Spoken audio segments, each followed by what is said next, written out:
You are welcome for this function.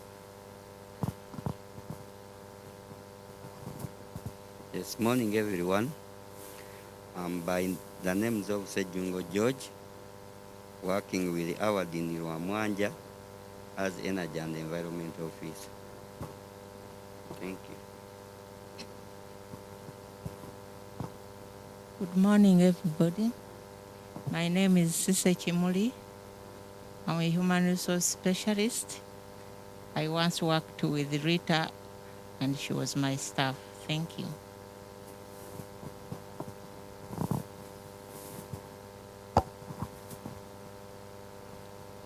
Good morning, everyone. My name is Nansereko Richard. I'm working with the ward in Chakatu Settlement as the Energy and Environment Assistant. Thank you. Good morning. My name is Lillian Kababopi. I work with Howard, based in Chakatu Refugee Settlement as the Gender and Protection Officer. Good morning, everyone. My name is Robert Hakiza. I work with Yarit.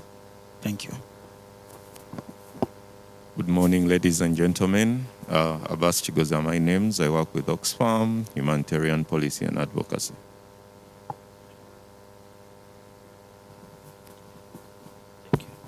Good morning, everyone. My name is Philip Kateva. I'm from the Uganda Education Consortium that is hosted at Save the Children. Uganda Education Consortium is one of the biggest education consortia in the country with over 20 organizations, both international and local, and AWAD is one of the organizations. AWAD also sits on the steering committee of the consortia, and Rita was one of the representatives representing the local organizations. We shall remember Rita at the Uganda Education Consortium for spearheading the localization agenda, and I think through that we have made tremendous efforts in ensuring that we bring in more local actors into the consortium. Thank you, and I'm happy to be here.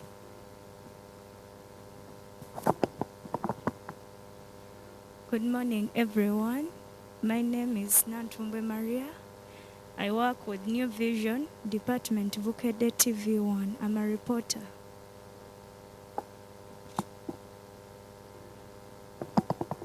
Morning, everyone. My name's Vicky Ferguson. I'm from Chance for Childhood, and we're a very proud partner of IOAD.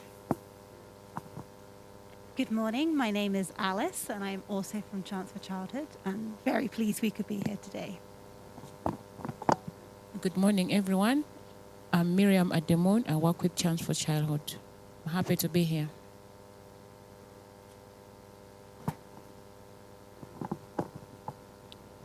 Good morning, everyone. I'm by the names of Jasmine John Warren. I'm Mental Health and Psychosocial Support Assistant, Chaka.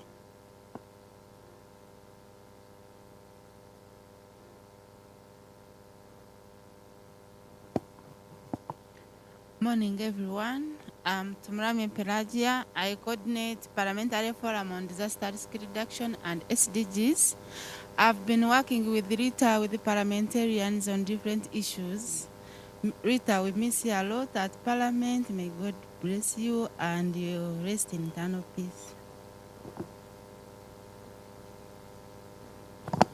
Good morning. My name is Angela Nyadoy. I work at Palabek Settlement as MHPSS team leader, and also double as co-chair for Charter for Change, an initiative that Rita really spearheaded, so very passionate about, and we'll miss her so much for that, but we promise to keep the legacy. Thank you.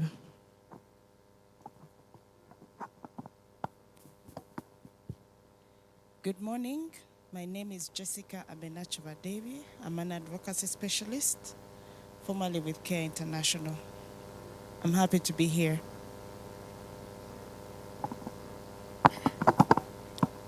Protocol observed, ladies and gentlemen, good morning. My name is Charles Mulozi Oloin, friend to Nansereko Rita. Good morning. My name is Tabitha Mulozi. I'm a youth advocate working with Action for Health Uganda. Nansereko Rita was a friend, a sister, and a colleague, and I'm passionate about the works, all the works she did. I really miss her a lot. May God bless you. Good morning. My name is Komakech John Ogwok. I worked with Rita in the establishment of the Palabek refugee settlement.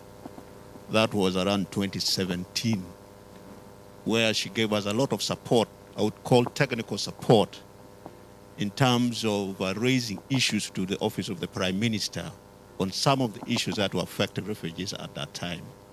But more importantly, she arranged for us quite a number of engagement with the central government, so that the voice of local governments is heard in the refugee operations. May her soul rest in eternal peace. I was a former chairperson of Lamont District.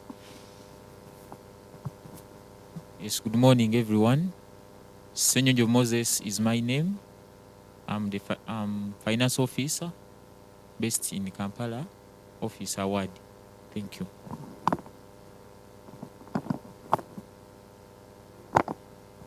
Good morning, everyone. My name is Jackie Akelo. I'm the advocacy officer, Lutheran World Federation country office, and we're also partners with Award. I'm glad to be here, and thank you for organizing this important lecture.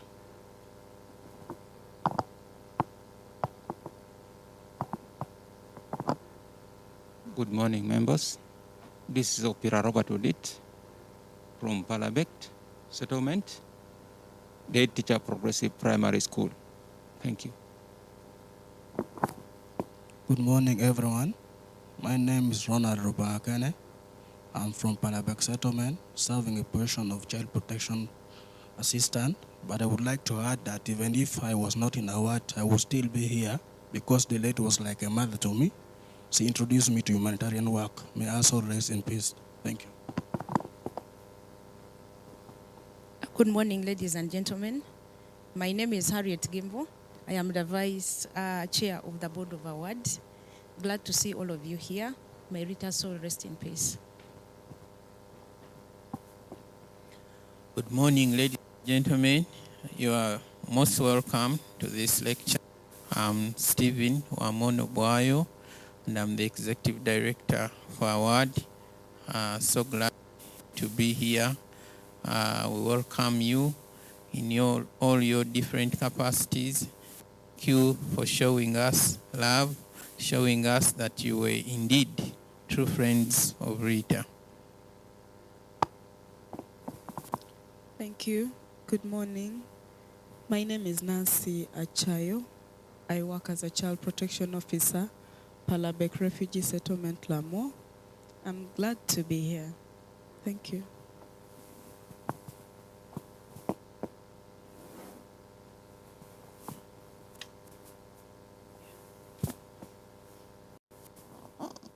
Balamusiza nnyo bassebo ne bannyabo. Amannya gange nze mukyala Nansereko neyanziza okubeera nammwe olwaleero maama w'omugenzi Rita. Thank you. My name is Nakasinde, Gender and Protection Assistant, Chapter 2. Rita was a role model and a mentor. May her soul rest in peace.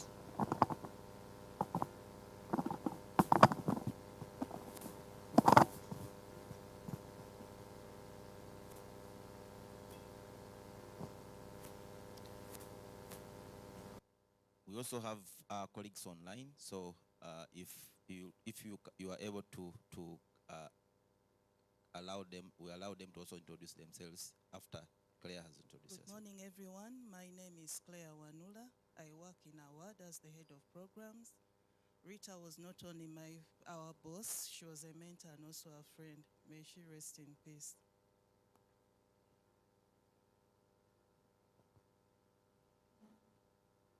Good morning, everyone. My name is Mary Asimwe. I work with Award as the finance coordinator. We are so happy to have you here today. Thank you.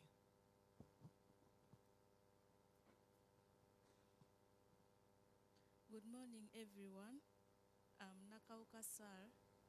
I work as an admin and logistics coordinator at our head office, Kampala. You're welcome.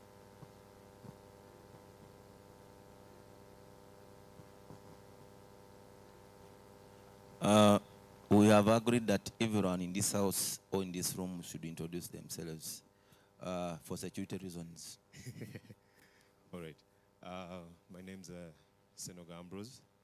I'm an ICT consultant, and I work with Award closely and other partners, and I also contribute towards their logistic and maintenance systems.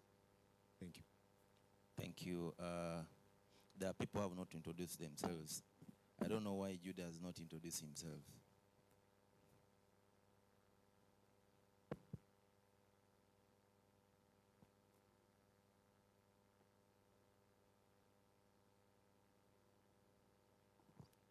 Good morning, everyone. My name is Jude, someone is online introducing himself. Could you allow the one online to introduce? Then we can. I had someone introducing himself online.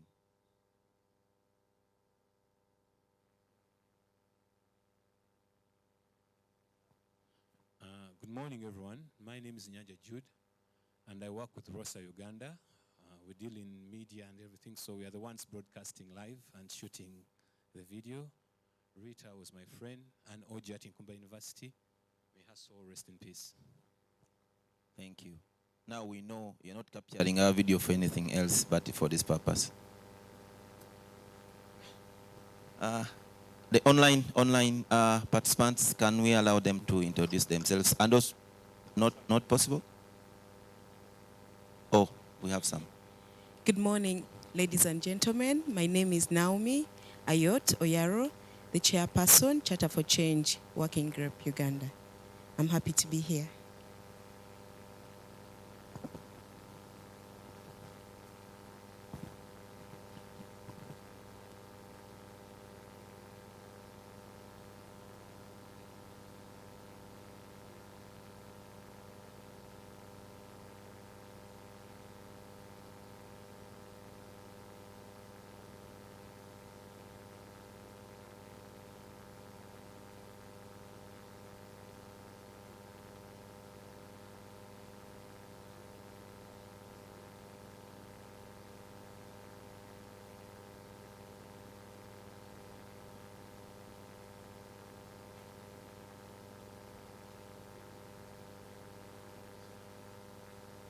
Hello.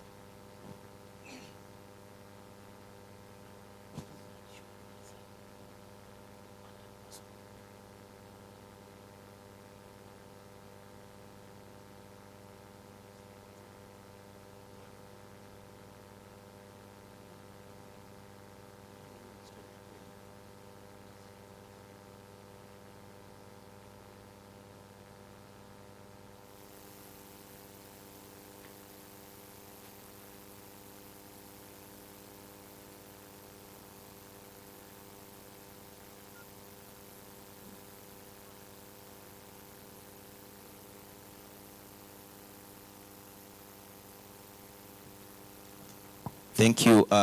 We'll still have some people have come. Please kindly avail the microphone.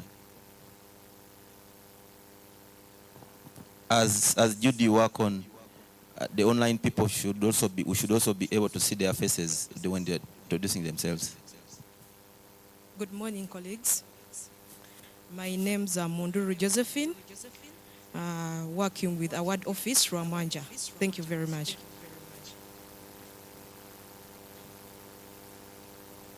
Thank you. As Jude and the team are trying to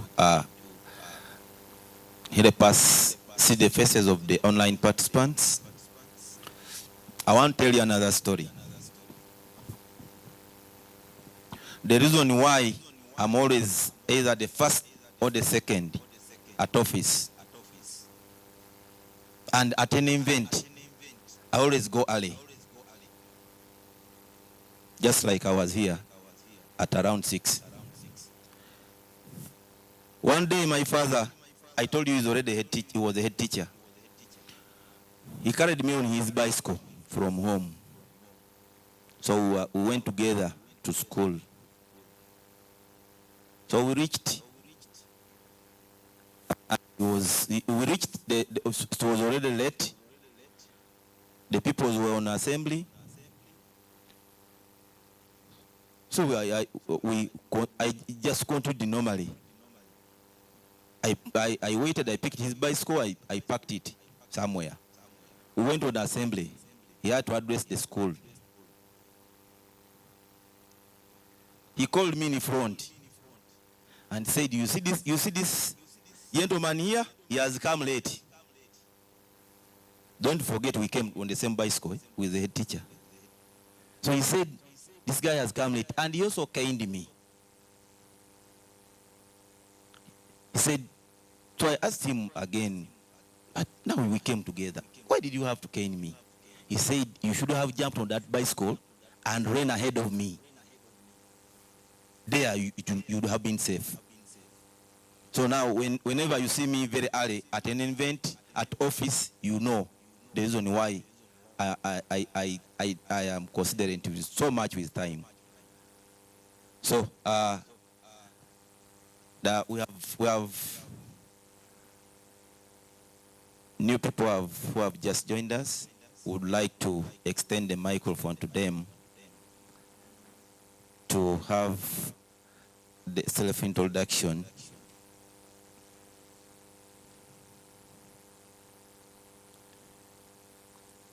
We can't stop saying thank you for coming. I was just here and then someone told me, but you have just told us stories, but we even don't know your name. So now I can also introduce myself.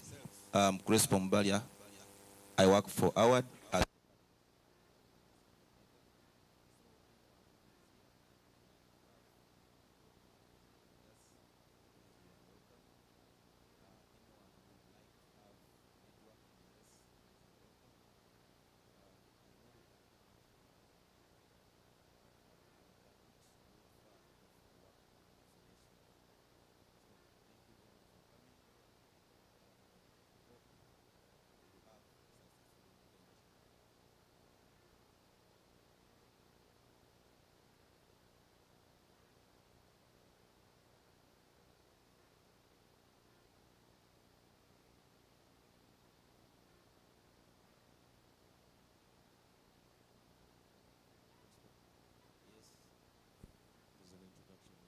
Please.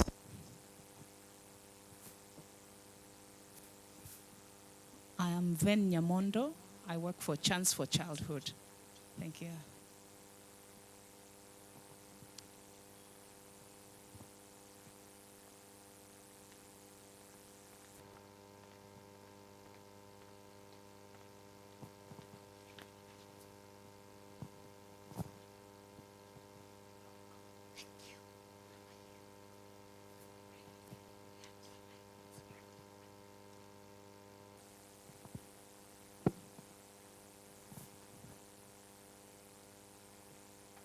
Good morning, members. My name is Agnes Rebecca Nachimoli. I'm the Chairperson, Board of Directors Award. You're most welcome.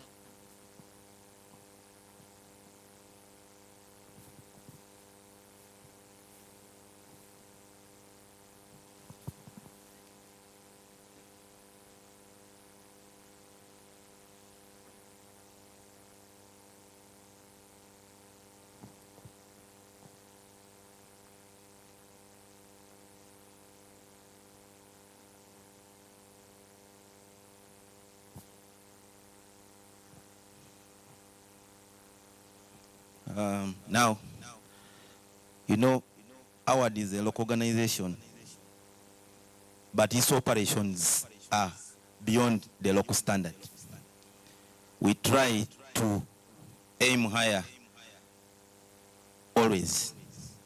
So we work on our governance very well. And you have seen, we have a big team of staff.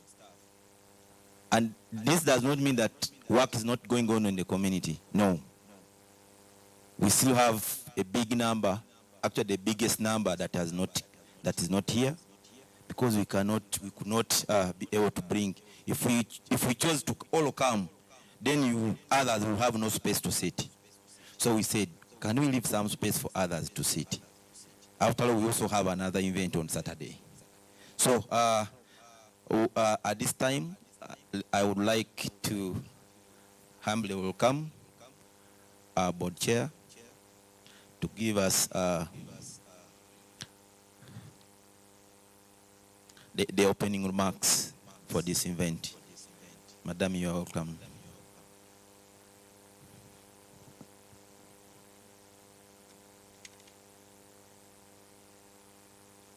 I'm going to request her to come and give it from here because we want to capture the background behind.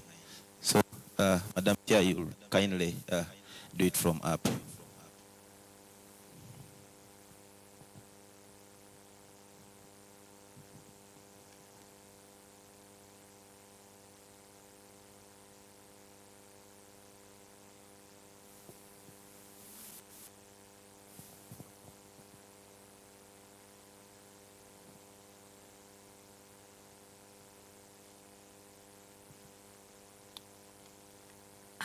Our chief guest in absentia, but I know he's on the way coming, the Minister of ICT,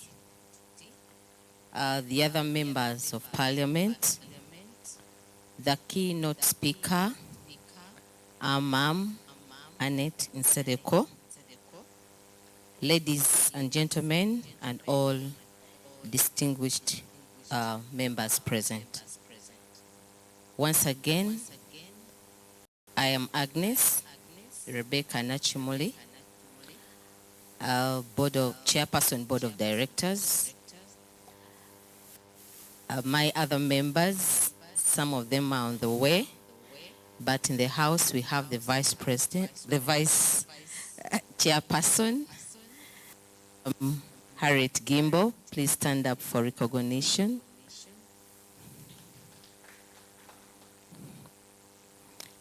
I request that we observe a moment of silence for our Rita Nansereko.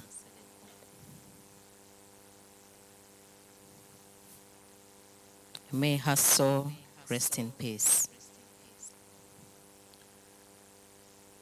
Members present, it has really been a difficult time for us.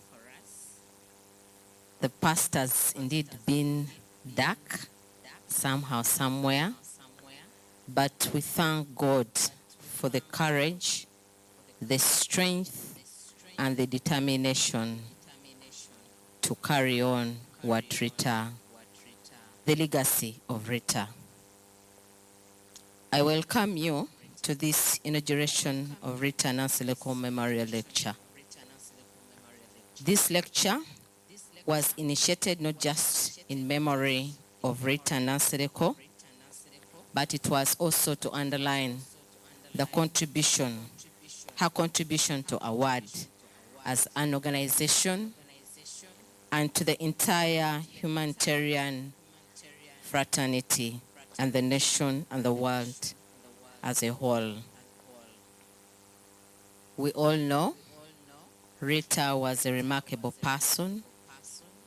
She was very hardworking. We saw her grow AWAD from grass to grace. She was very intelligent and a strategic thinker.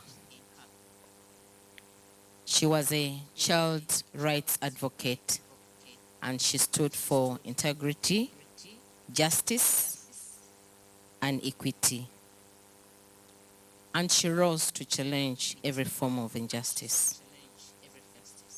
As the executive director of AWAD, Rita provided a visionary and a strategic leadership. And within only 5 years, Rita propelled AWAD from being a community-based organization to a national organization whose brand we all witness that has gained global recognition. Her hard work saw award grow from operating just within Kampala alone to northern region, West Nile, and beyond. As the board of directors of awards, Rita often gave us great comfort because we had extreme confidence in her, and our results were visible. Her passing away was a great shock to us and to everyone in this house. But with God's grace, the organization has remained strong. Although Rita has gone to be with the Lord, her inspiration still lives on, and all the staff are inspired to carry on, to keep her legacy. Thank you very much, the ward team that is being led by Mr. Stephen Bwayo.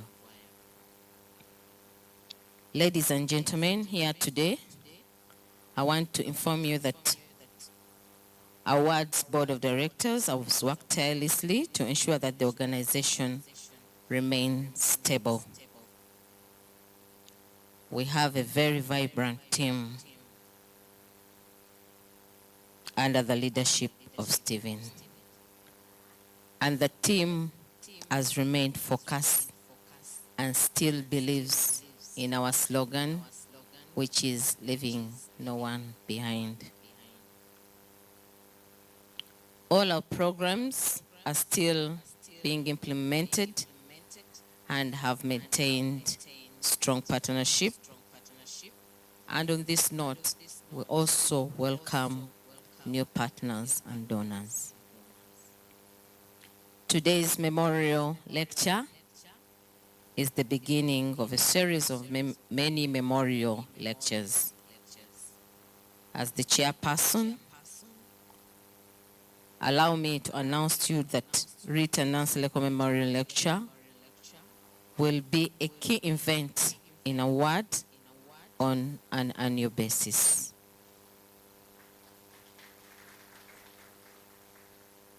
Every year around this time, we will keep inviting you. We'll be reflecting on how far we are progressing. The purpose of our coming here is not just about remembering Rita. The event will be used as a forum to advocate for issues that Rita was passionate about. One of the key issues is localization, which we will be talking about today. Ladies and gentlemen, there is a lot to be talked about today, and I just take this opportunity to welcome you today here at Imperial Royal as we engage and reflect on the lecture that we are going to have today. Enjoy the day, and we thank you for honoring our invitation. For God and my country, thank you so much.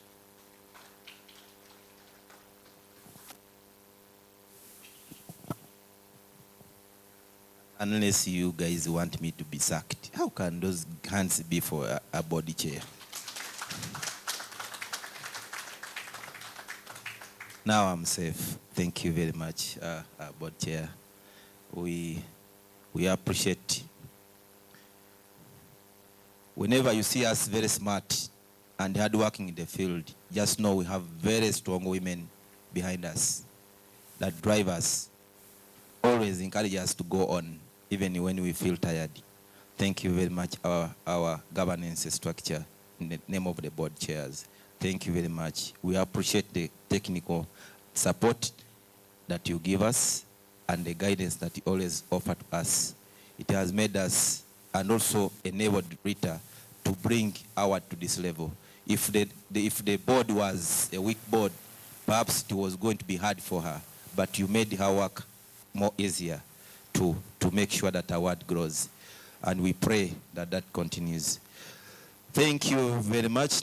I can't add any much from what our board chair has said, apart from thank you for coming, and even for our online participants. Please, we appreciate that you have logged in, you have taken off some time to join. Thank you very much. We are, according to our program, we are supposed to have, show a short video, but then it's going to come in a little bit later. So we will have to go to the next agenda.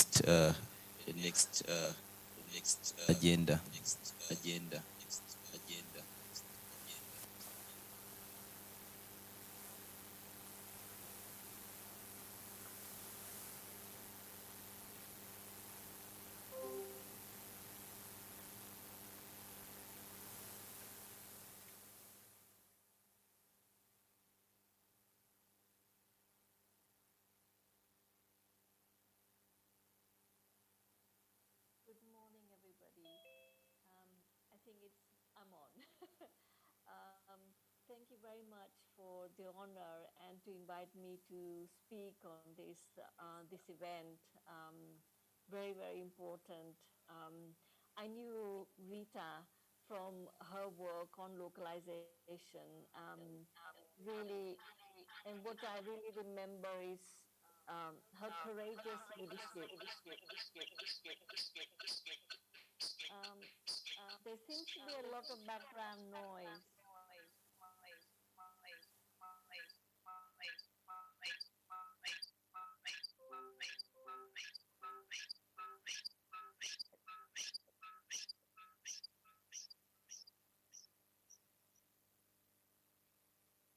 Can I ask if you can hear me?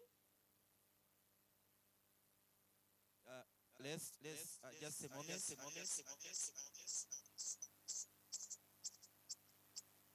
Sorry, there is a technical problem and I can't really hear. Why that is happening? Claire, could you please mute your volume on your laptop?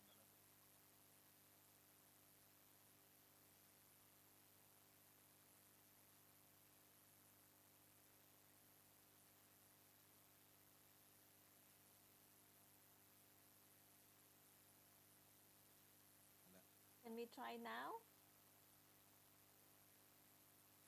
Just let me know if you can hear me because there was a lot of background noise before.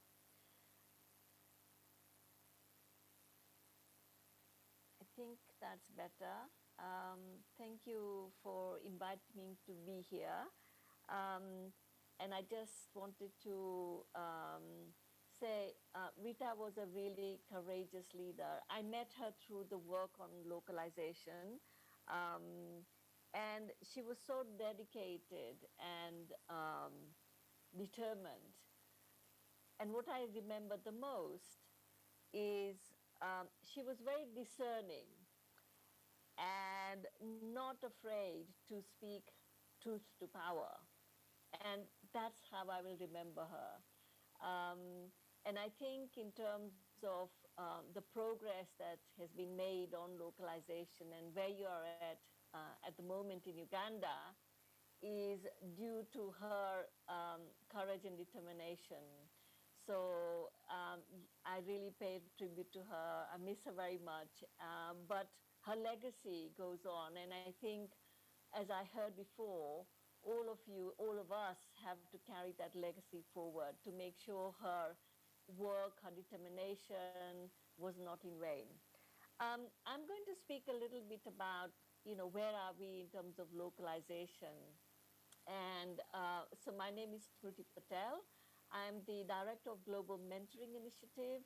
I'm based in Switzerland, but I'm also part of the Alliance for Empowering Partnerships.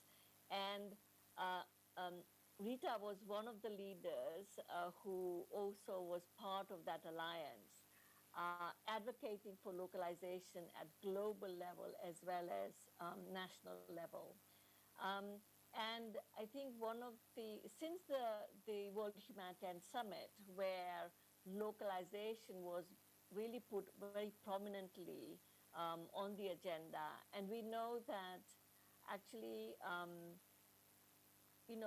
everybody was working on it well before then, but I think that uh, the World Humanitarian Summit actually provided with us an opportunity to make sure it was front and center of the discussions.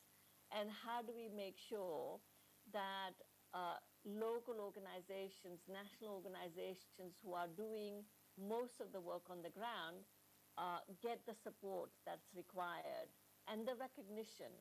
And I think Rita's part was really about that as well, how to get recognition for the work of local organizations.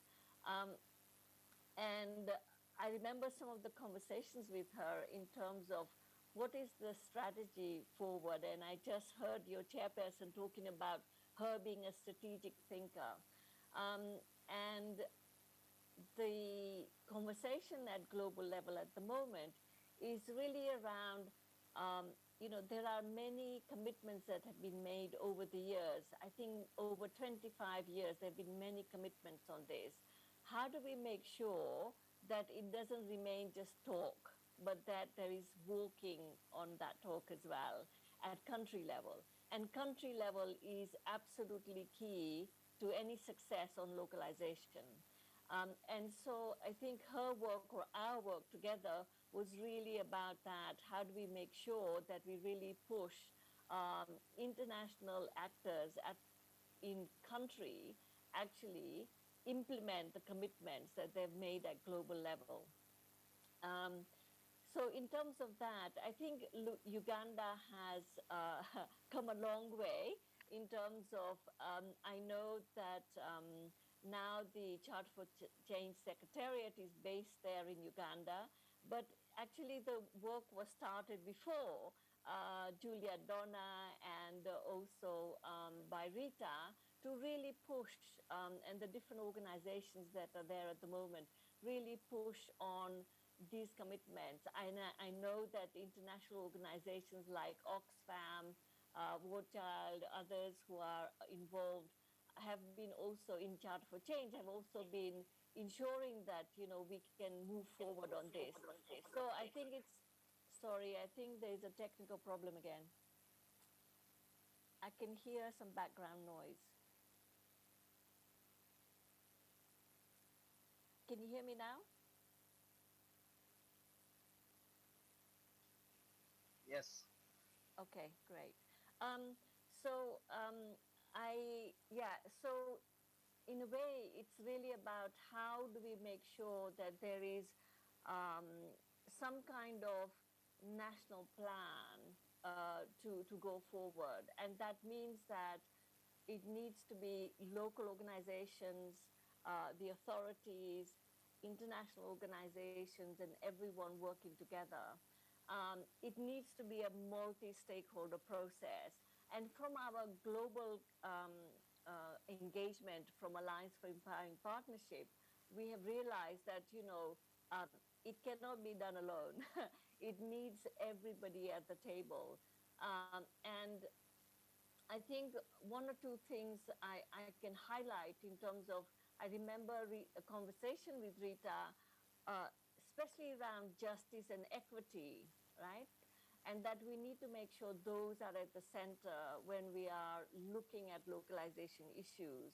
And how do we make sure that leaders who do speak out, and I think this is something you all will have to think about going forward as well, leaders who are courageous and do speak out, that there is no retaliation against them, because it does happen. And it takes courage to stand up to that and be brave to carry on as well. So there needs to be, some degree of conversation with the national stakeholders to make a plan to go forward. So, I know that there's going to be a national localization task force, and that's really important. But really ensuring that local leadership rather than international leadership, I think, is really important. I also know that from global level, there's been a commitment that there should be really local leadership on different things, and that's why the national reference groups have been suggested. And I know that Uganda is making attempt on this and to put together a national reference group. Again, the leadership of local organizations is really important. But I also want to emphasize that um, that also has to be inclusive, right? To make sure that both large and small organizations, local and national, are part of that process. Otherwise, again, we may become exclusive. So it's really important that it's a wider process and an inclusive process. Um, this is this is the same at global level, right? We are trying to make sure that local voices are heard in all the global forums where we are engaged. And what we've been trying to do is make sure that different types of organizations, in terms of diversity of local organizations, have a chance to have a voice at global level. And Rita was was nominated as one of the voices, especially around protection in the ISC. We need more of those voices. But for that, we also need to make sure that we develop and mentor the leadership to ensure that people can take their space and be a courageous leader. I would say that what's really important also in terms of Chart for Change is that we really focus on the 8 commitments and make sure that we don't get too distracted from there, because there are so many other things happening and many other things that come our way. So we could get distracted. I think it's really important that we focus on those 8 commitments and see how are we going to make progress on that as international organizations. And I'm talking, also I'm in the coordination group of the Chart for Change, that we make real progress on those 8 commitments and have equitable partnership. But on the side of local actors also playing a very strong role as endorsers in the whole process. And that has been really my mission in Charter for Change at global level. I remember when we first started out the discussions in 2015, and then the charter was endorsed in 2016, is that we started off with only international organizations being there, the signatories, but I insisted that endorsers are key, the local organizations and partners. If they're not part of the decision-making process and be an equal partner in taking it forward, then you will not have the other voice. So I think in that terms, at global level, we have come very far because we now have wide participation, and at local level as well, because now great news that Charter for Change Secretariat is being hosted by CEFORD in Uganda. So in that way, I think there's big progress, and we know that international actors like Oxfam and others have been working with the local actors to make sure that there is equal space. But we also know there's still a long way to go, right? That thing about equity and justice, and making sure that local actors are not exploited, because I think I'm going to use those strong words, because that does happen in terms of the relationship, right? They do a lot of the work, and sometimes their work is not recognized. So, I will say to you, in terms of Rita's legacy, please show courageous leadership. And the road is not going to be easy. But you know, fighting for justice never is. And making sure that we stay strategic and not get distracted is really important. And please do have courage to speak truth to power, because without courage, we will not go very far. And I think we have to work together with our international partners to make sure that equity as at the center of the way we are working. So I would say, you know, where now? I would say let's make sure that work is not duplicated, because I know that there's a strong drive by Charter for Change international signatories to want to take this forward. But I think we need to make sure that it's done in a collaborative and a cohesive way, so that there is not you know, duplication of things, and that we actually build on what is already existing rather than making new things as well. So coming together in a collaborative way to see where are the resources and how can we, you know, use them best with the local leadership at the front. I think that's really, really important going forward. And I see this globally. That's why I'm saying this.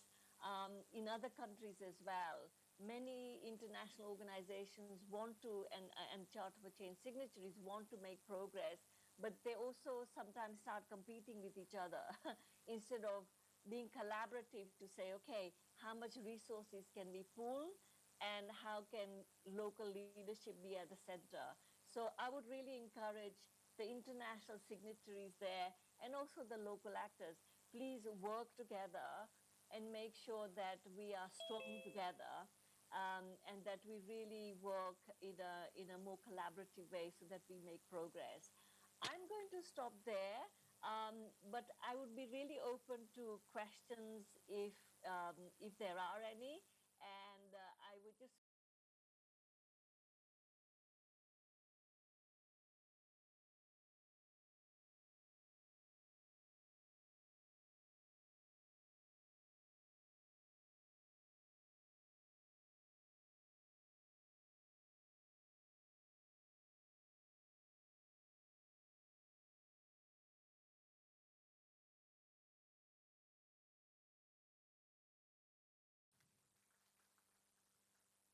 Wow, we are very grateful that you have highlighted a number of things that Rita was fighting for. I think when you went to Lamo, it was two local organizations that started the talk with the LC5 and the rest So of I the can't stakeholders. hear the So I don't microphone want now. you to first go. I have some question here. One of the challenges that local actors face. Sorry. One of the challenges that local actors face is occupying So I can't hear the microphone now. she can't hear me.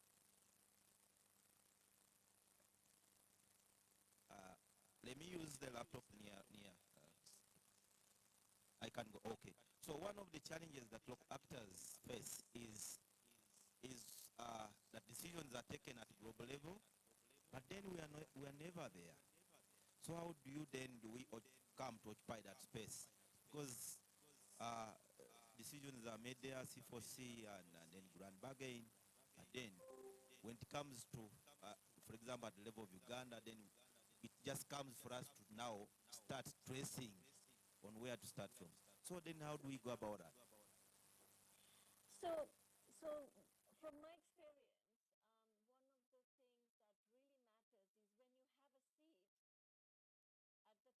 that you're prepared and you make most of it. Because sometimes what happens is we do get a seat, and either we are not prepared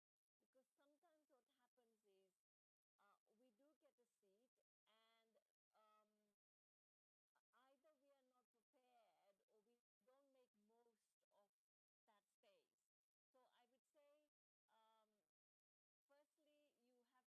solidarity, right?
you, Juliet. Just to let you know that one of the things that we'll be launching here is we have the launch of Rita Nansereko initiative for empowering local humanitarian women leaders. So that is the mentorship that you have talked about. But also we have the launch of Rita Nansereko, the Girl Child Education Fund, that is looking at mentoring the young girls from the level of primary. So we are looking forward to see that more of such assertive leaders are produced. Maybe I will give the audience an opportunity to ask only 3 questions. As that comes in, I will ask you, how do local actors bring donors in one room like this and talk to them without having gone through our colleagues, the INGOs? Okay, so I will answer that first before we go to the audience. So at global level, as A4EP and as individual myself, as a GMI, any space that we get, we have been advocating for direct dialogue between local organizations and donors. I would say that your international partners also need to encourage that, because it's about providing a safe space to speak openly about the issues. And I talked earlier about the issue of retaliation against those who speak out. And I know that myself and Rita had plenty of private one-to-one conversations around some of these issues. And we were always, discussing together, how do you get over that? And so, I have been talking to many leaders like that in different parts of the world. But I think the international partners can help, right, in making sure that you are connected to donors, and maybe at local level where there is a forum, donor forum, that you also as local actors ask for that space. Maybe annually have a meeting between donors and local organizations. So a dialogue which is facilitated, right? Which helps to open that space, safe space, so that you can share some of the issues. And I don't think that international organizations should take offense at that. They should be happy that donors are able to listen to you directly. It's really important, because also then donors can also reflect for themselves, what do they need to do better. And I think that will also facilitate our international partners as well. And I think they should see that as a positive thing. We have been having these dialogues with a couple of donors where we've invited local actors to speak directly with donors, and it has worked really well, because then the donor administration staff, and we're talking about 90 staff, who are listening and then reflecting on what changes do they need to make internally in the way they're operating. So I think it's a really important thing to do at country level. So let's maybe think about that together going forward. We have like 3 minutes, so I'm going to use those 3, one person for 1 minute. And if you have any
question for her, if it's not there, then Chair has a follow. Chair, mine is not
a question as such, but under the localization agenda, I think there is a lot that we can borrow from one of the previous projects of Oxfam.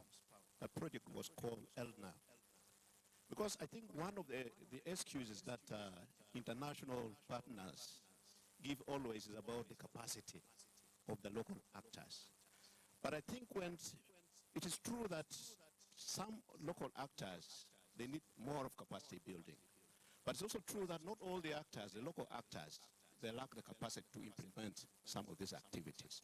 So I think the idea of trying also to build capacity of the local actors and strengthen also the local NGOs and also the local governments in those lower areas. I think that's a key in building confidence also to international actors that, you know, the capacity at the local level is really strong enough to be able to implement some of these activities. Thank you. Thank you for that, and I agree with you. Personally, I believe there is capacity. I think space needs to be made for you to be able to show your capacity, right? Often, you're not given the space because, unfortunately, a lot of the spaces are being dominated by international actors. And this is where the challenge comes in, because if you are being capacitated for 30 years, at what point do you graduate, right? We can't continue that. We can't continue saying you don't have capacity. Once you have the capacity, you need the space to practice it, right? You need the funding and resources to be able to practice what you've learned. It's no good. I think you are still having audio issues, so I'm very sorry about that. But it's really, really important that the international actors make the space for you to be able to take your space appropriately in your own country, right? I know that you all have capacities. I mean, Rita was one of the great examples of that. She was a real courageous leader, and she was not afraid.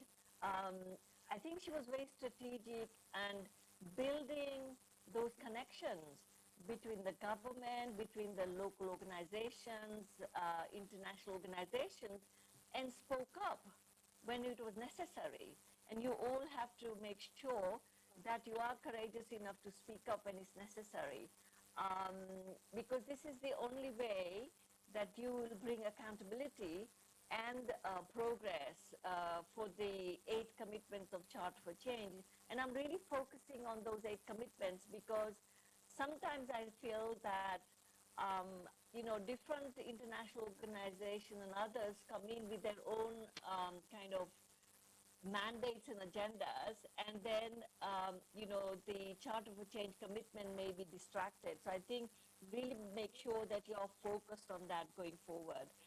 But the capacity is there. Yes, there are some others who need some technical capacity, but I think you can also learn from each other, right?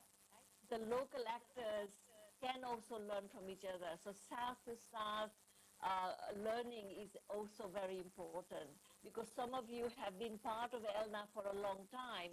By now, you know, and how can you work with your other local leaders? So it's not also always relying on international partners. You also need to share together and bring up your own leadership locally as well.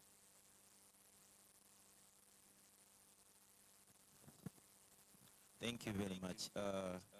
We had 3 slots. Any other? We have used 1. Otherwise, I close. All right. Since we don't have any other question, I just want to appreciate you for taking off your time to talk to us, to share with us your experience working with the late Rita. And we pray that we may have more of courageous people, men and women from Uganda, to do exactly what Rita was doing. We have shared about the Grand Bargain and Charter for Change. There's only one problem with them, is that they are voluntary. It's not anything binding. people are doing self-reporting. So it becomes really challenging for accountability. But we hope the localization task force that is coming up in Uganda could kind of try to streamline that and see and create room for accountability to some of these things. Otherwise, if it's a loose kind of commitment, it becomes difficult for someone. Even when they sign off, sometimes it can be used as a resource mobilization tool. To simply say, okay, we have signed up, so we also believe in it. But then when you are not practicing, so we are grateful, and we thank you, and we hope that we can have more of this such engagements and more sharing, but also mentorship from your side to decide. We have, I think the only positivity from COVID is that now we can speak from wherever we are, even when we are seeing ourselves. So thank you very much, and we next time we pray that you organize and you come to Uganda for this event, because we have made it to be an annual event. So please put it in your plan, on your calendar, that the next year you come to Uganda. Thank you very much. Thank you so much. Thank you so much. And just to let you know, Uganda is my birthplace. I was born in Jinja. So I'm very happy to be here with my brothers and sisters. Wow. And very much looking forward to the continued engagement. Thank you very much. Can we, she's going to have another engagement.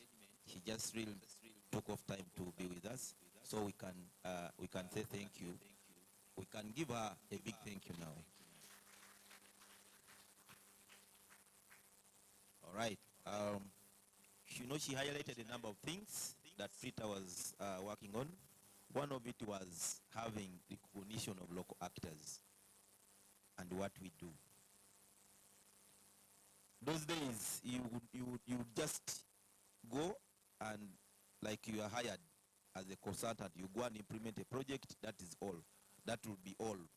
Your logo will never surface anywhere. The donor will never know who has implemented the activity.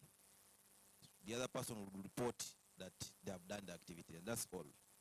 But at least now, we are happy to say that many of our INGOs are really collaborating. They're allowing us to also come out and surface. And also our logos appear on the reports, and that's a positive, and would really applaud the NGOs who are here. Kindly, the NGOs who are here, we want to recognize their presence.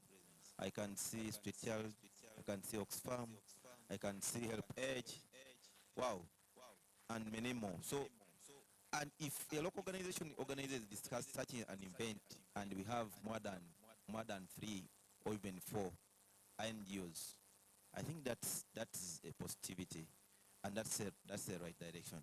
We are all supposed to work together because we need each other. So thank you very much for coming. I know the number of people who came in a little bit late.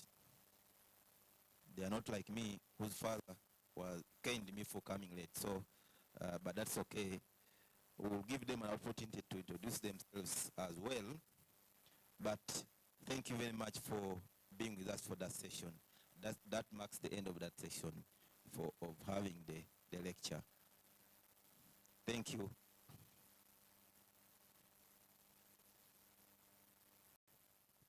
now I would request the people who came in a little bit late to introduce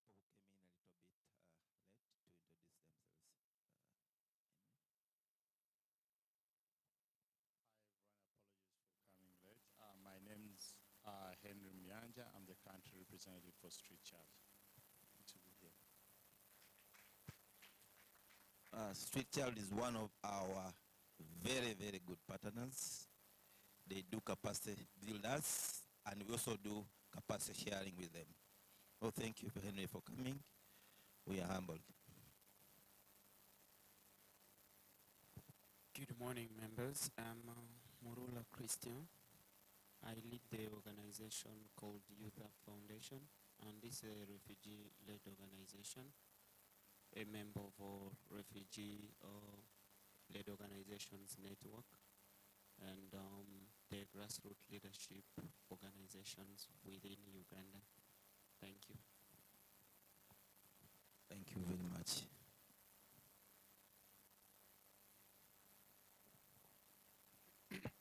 Good morning, ladies and gentlemen. I'm called Edward Mwebaze Sembide, and I work for Oxfam as the head of program, but now I'm also representing my country director, so I'm here in two courts. Yeah, thanks. Morning, ladies and gentlemen. I'm called Frederick Luze. I am a private consultant. I work with Lins Innovations Consult Limited.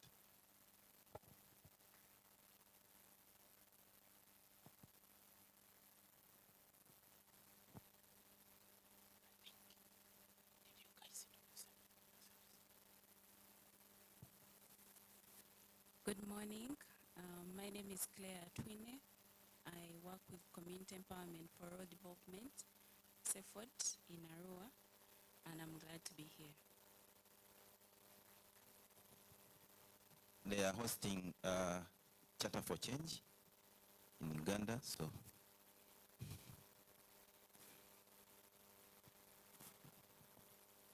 Good morning, everyone. I'm called Wanderer Fred. I work for Help Age International as a humanitarian program manager. I'm here both in the capacity of the country representative, but also in my personal capacity as a friend of our ward from its initiation. Thank you. You know, Fred is one of the people who have mentored us. He has a lot of experience. I know his journey of his career journey is a big one. So do you have someone who's not introduced himself or herself? Anyone behind there? No. Okay.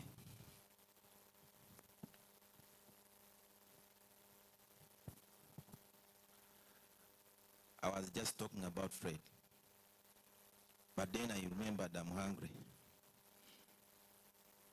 And the hotel told me that there is breakfast outside. So I want to invite you to the break tea, which is going to take only 15 minutes. Please enjoy.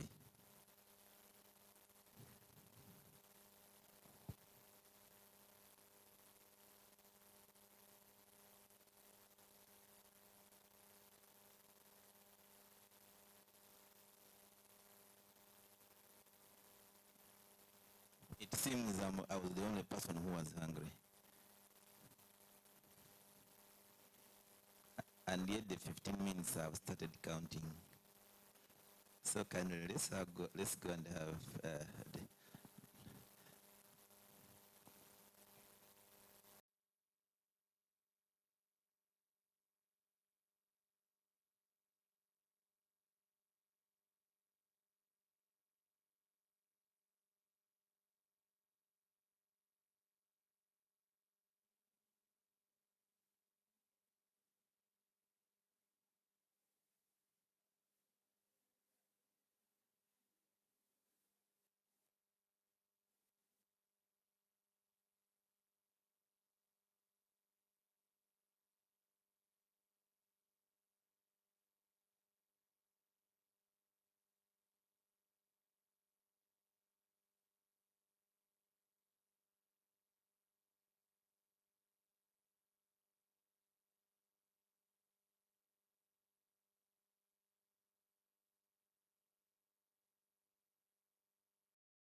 abantu.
It's not even very ready now, so let's let him.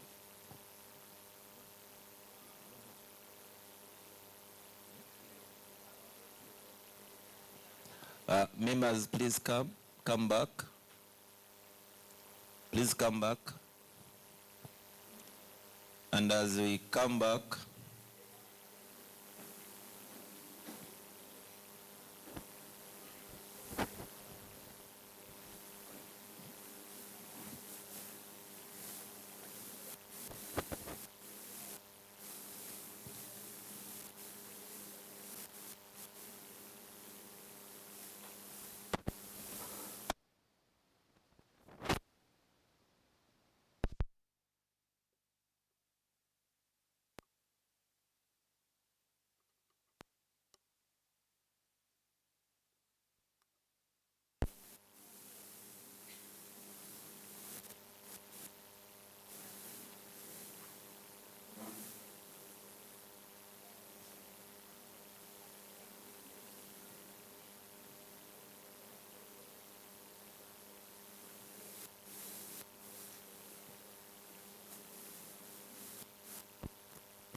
thank you.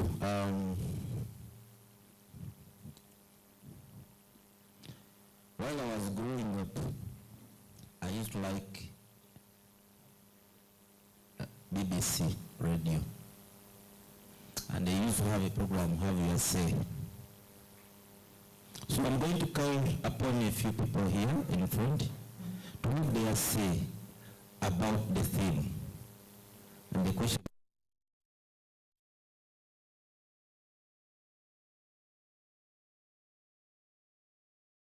response in Uganda. Are we on track? That's the big question. So I would like to kindly request the following people to come and join me up here. Miss Edward, kindly please come. Fred, please come. Robert, please come. Naomi, please come.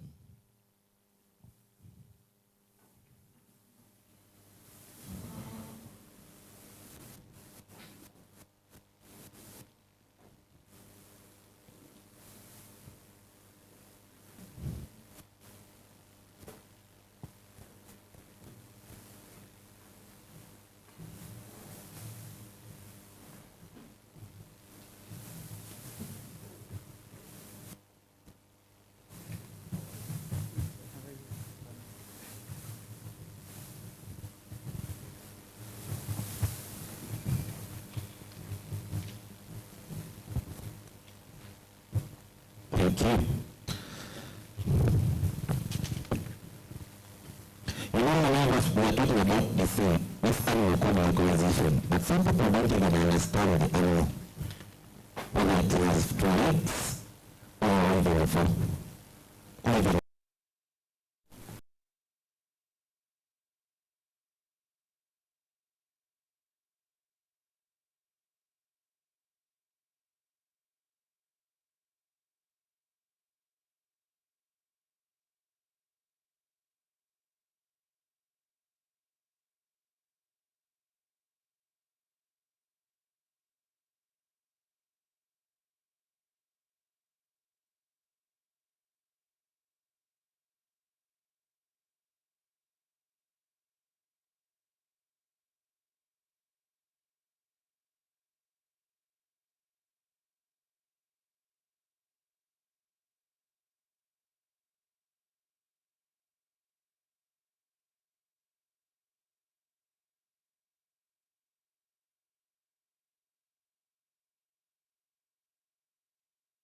Localization. So, colleagues, you're welcome back. And I'll start with Fred. I know you worked with Rita. I know you also coordinated the project Elna that chairman was talking about. And I know we did a lot of campaign to make sure that NGOs sign up to Charter for Change. Samarato was talking about us, Uganda hosting a national working group, and that is, when she was talking about we are trying to work on something, Award has already developed a concept onto that note, and we have been advised. So we are working on hosting the national working group as Award, and we are at least moved at some level. But please help the people in the room understand. I chose you because you coordinated that project while at Oxfam, and the number of achievements that you can talk about.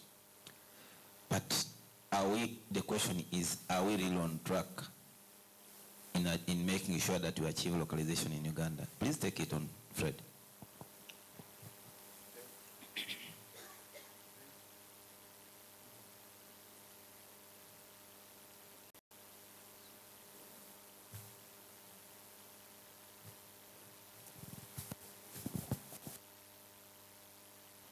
Thank you.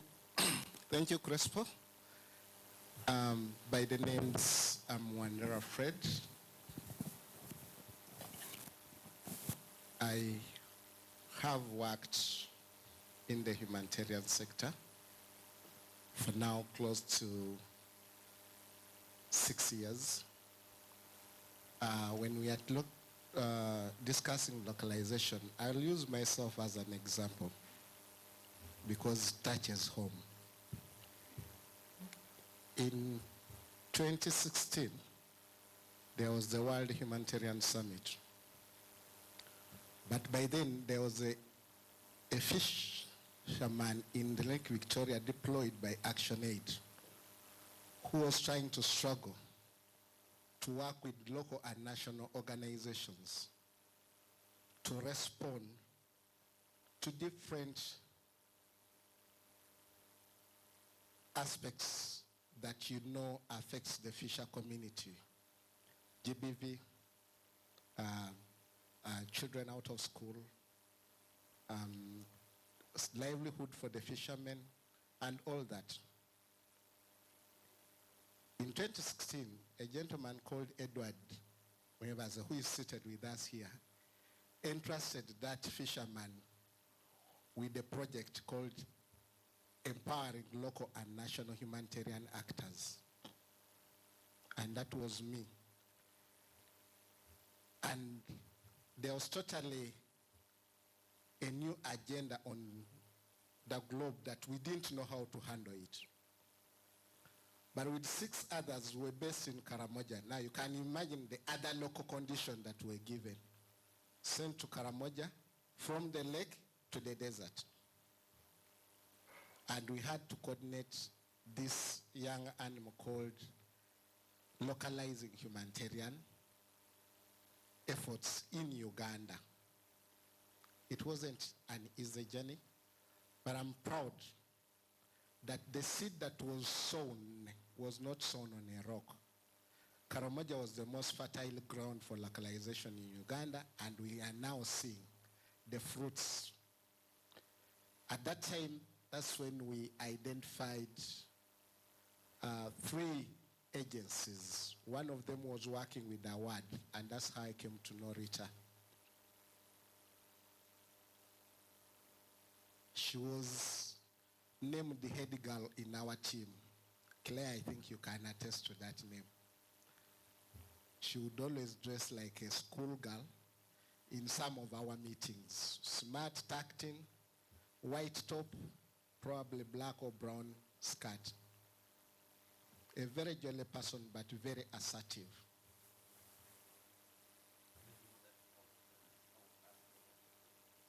Great.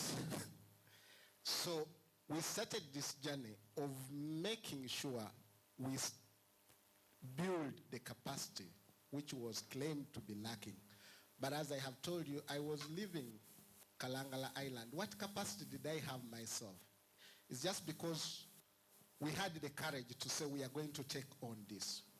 When I met the likes of Rita, Stephen, who is here, Crespo, Claire's senior is called Juliet Donna, and the rest, we agreed that we will make effort to sell this to the country, Uganda. And basically to say, it's not only about international organizations that can respond to us. If you take on the task that is given to you, we are not only claiming that we are first responder around the local context.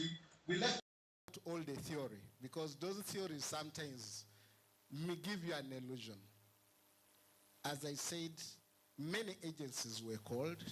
Chairman mentioned how we started going around. We had over 50-something agencies. But as they say, many are selected, many are called, but few are selected.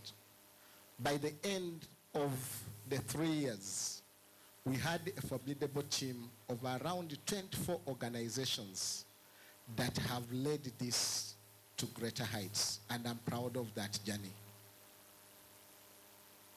Rita was one of those leaders that would call at any time and say, we have this agenda that needs concerted effort to harmonize the ideas that we are going to present. And she would be on call and will immediately give in her ideas and willing to even represent.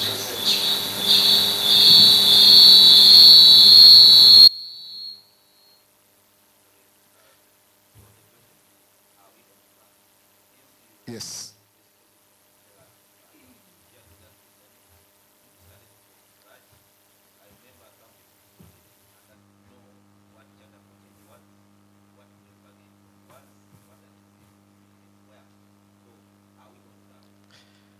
Uganda as a country, I would say, is a yes.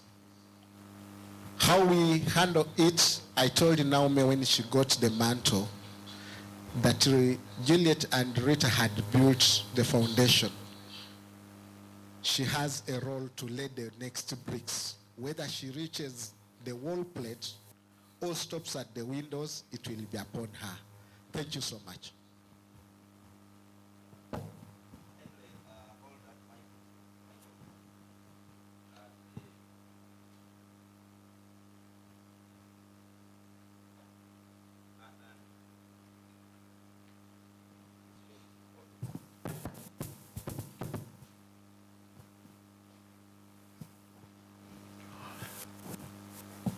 You know, when you are saying,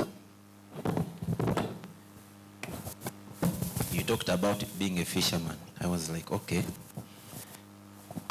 I almost got lost, but I was found. Robert, we know, like Fred has said, as local actors do face a number of challenges. One, accessing funds. Two, their work not being recognized. Three, representation. And four, you can mention a number of them. So, could you kindly share with us your experience in terms of this localization journey in answering on the question whether we're on track or not? Being a refugee-led organization, how has this localization shaped your work, but also given a sense of direction to your organization? Thank you so much. By name, I'm called Robert Akiza. I work with a refugee-led organization called Young African Refugees for Integral Development, YARID in short, but also working as a chairperson of the African Refugee-Led Network. I thank you so much for the opportunity to be part of this discussion. To go straight to your question, my experience as a local organization, but also more than that, a refugee-led organization. I think, as we all know here, it hasn't been very easy for this local organization. And when you look at 5 or 10 years back, for instance, my own organization, I think it is since 2008 that we started operating in Kampala, and it took us almost 6 years before we got our very first funding. You can see 6 years. That is really too much. Yes, I know there have been so many discussions and so many actors been trying to push locally and also at international level to push for, the localization. And my brother here has just given, how everything started from 2016 over the World Humanitarian Summit. I think it took place in Istanbul, right, in Turkey. I know one of the outcome of the summit was we had the this grand bargain and stuff, and the idea was 25% of the fund should be allocated to the local organization. 2016, today we are 2022. I think it's around 6 years since. The big question is, have we reached the 25%? The answer is no, because at least according to the Street Child research, they told us it is at least maybe at around 80. Exactly, 7 or 8. Yes, 7 or 8, it is not nothing. It's something. But I think 6 years from the time up to now, it's a lot of time. I think I would be more comfortable if we could even go, kind of beyond 50%, where we are not even up to now. So, as I said, so many people have been trying to work on this and to push for it, and especially the late Madame Rita. And I think it's because of this kind of effort put together that we have reached the 7%. So I'm always positive, and I remain positive that, with all the efforts that is being put in place. We had a very great discussion at the African Union Summit in Malabo with my sister here, discussing about localization. I think more we talk about it, I think more we are going to achieve it. But last, I think we should, yes, continue talking about it, but also we need some actions in place. You've just talked about the recent event we had with Street Child, and my submission was, again, I think we should stop talking about localization in bulk, in general. I think we need to go down and look at each and every one, and especially the people who are supposed to implement this 25%. We should go back to them individually and ask them, how are you implementing this? I think that is how we need to move. It's better than continue talking about it in bulk. Thank you. Thank you very much. You know this, when that animal was just coming, we were all learning. We did not know it very well. Even when the INGOs we visited, the staff at national level, they did not understand, it was a global. But now at least we know it's everywhere, at least it. And that brings to me to someone. We know, at least you, from the knowledge I know, that you are the part of the people who design most of the projects. That we finally, as local actors, end up implementing. So, Edward, you designed ELNA, at least part of the team that designed it, and you supervised it to the end. We hope you can design another one like that, because the audience was asking. But the question is, how then better can local organizations work with INGOs? One, at project design level.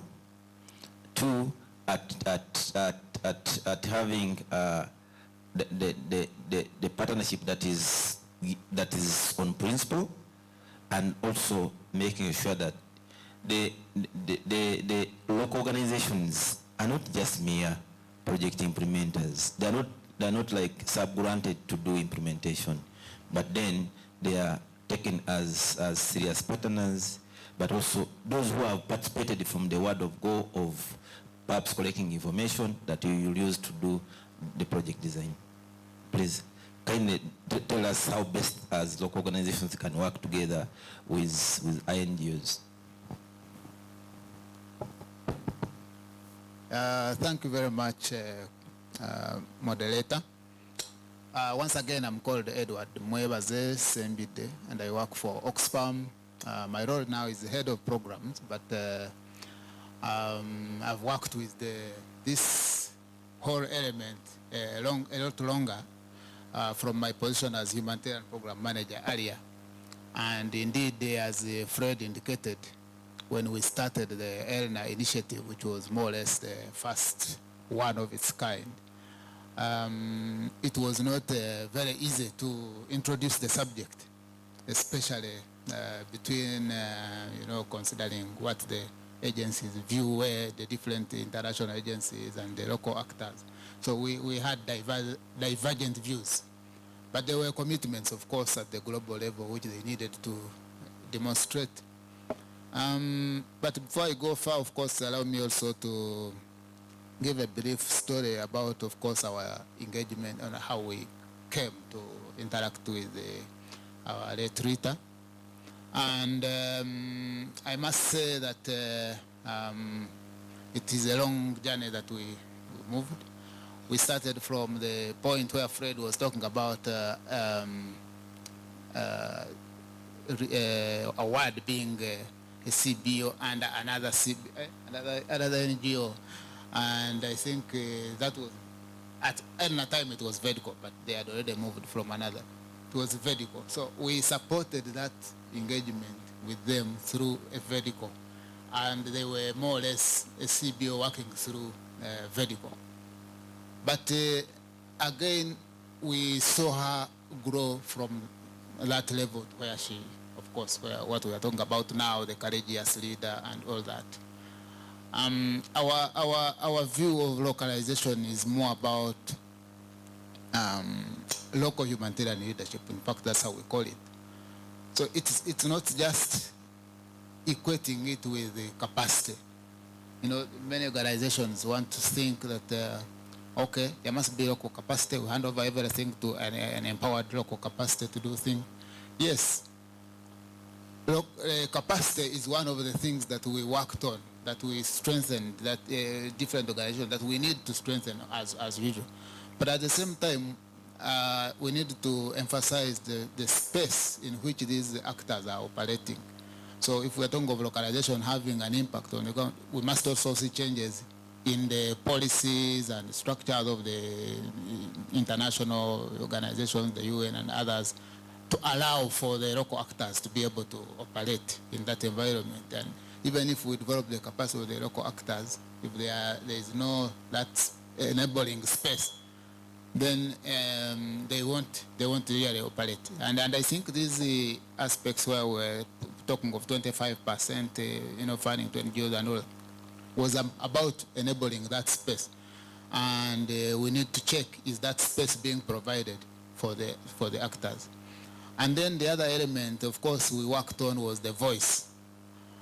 Is there a space for a way in which the local actors can voice up their concerns, can raise issues affecting them at the ground, to be able to take leadership of these humanitarian actors? And indeed, that's how the different support for platforms came in. The platform we started with the local regional platforms and then the national one. And of course, Charter for Change has come up. These are platforms to increase the voice of the actors. But in those, to be able to have the voice, you must have visionary leaders. And I think Rita was one of those examples of leadership. When we worked with agencies, we worked with both big and small. Grown, those which had all the capacities you would think about. But they are not the ones who led the struggle to this point. The ones who led the struggle are those with visionary leaders. So the vision is a very critical thing. When we work with different actors, we need also to see, do they have the vision? The vision. I would say, I think Rita, what made her what she became was because she was visionary. She understood this subject of localization. She knew how to move forward. And if we can be able to support the development of that vision among the different actors, I think the rest of the things can be addressed. There will be the people to raise the voice, and there will also be the people to open the doors in areas where the space is required. So our own experience, and of course you asked the question, but our own experience is that we have done quite a lot as actors and as different agencies, but there is still rigidity at the national, global level. I mean, in terms of us who are engaging with the local humanitarian leadership. And I mentioned this issue of capacity. You forgot that there is capacity at the individual level, but there is also capacity at the institution. Sometimes you would see only a few key individuals who are active and they understand the vision they champion, but their organizations are not oriented to supporting such a thing. So their policies, the structures, they are not facilitating. So when you talk about the institutional capacity and strengthening, we need to look at all those dimensions and ensure that this is linked to the support network to increase the voice and also be able to advocate for some of these decisions which have been agreed at the global level to be brought to the people.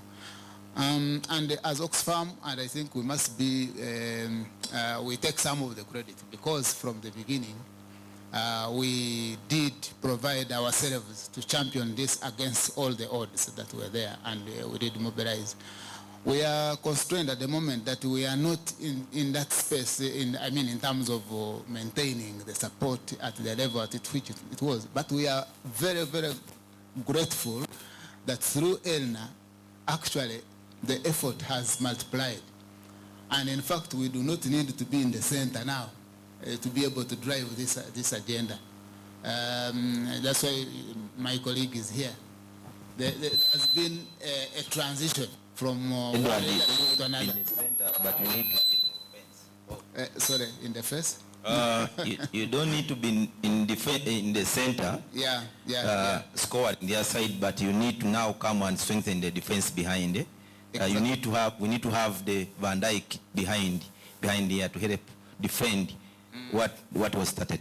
Exactly, and indeed that is now the drive. The drive is to ensure that such movements through the Charter for Change, working group, we have the national NGO, the national platforms, we have the regional. We want this to continue to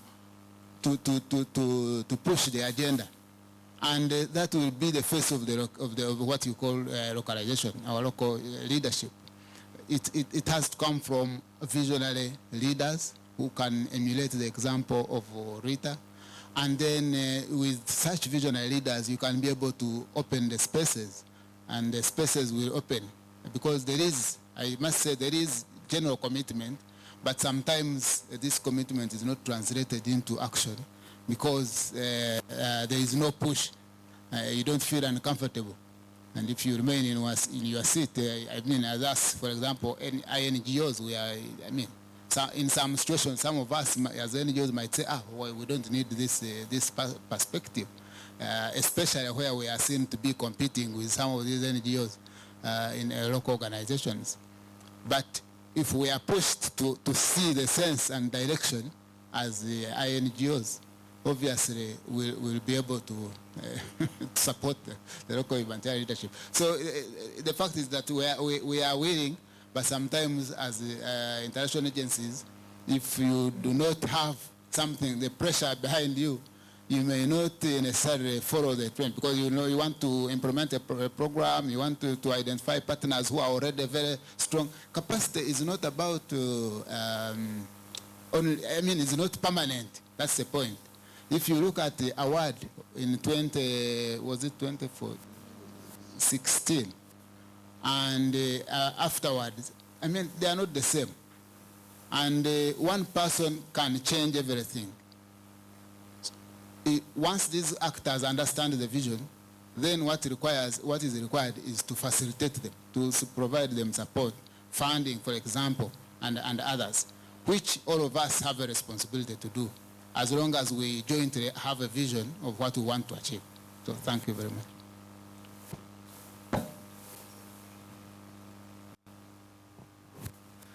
Thank you very much, Edward. I have very many questions for you, but for now, I will spare some. But thank you for sharing with us experience. And our ask is that please don't give up on us, because then we are just growing. And if we are just growing, then if you leave us, then we might go astray. So please continue mentoring, continue calling us to join you when we are designing proposals, because then we learn a lot even when the proposal does not go through, for us we should have benefited from that process.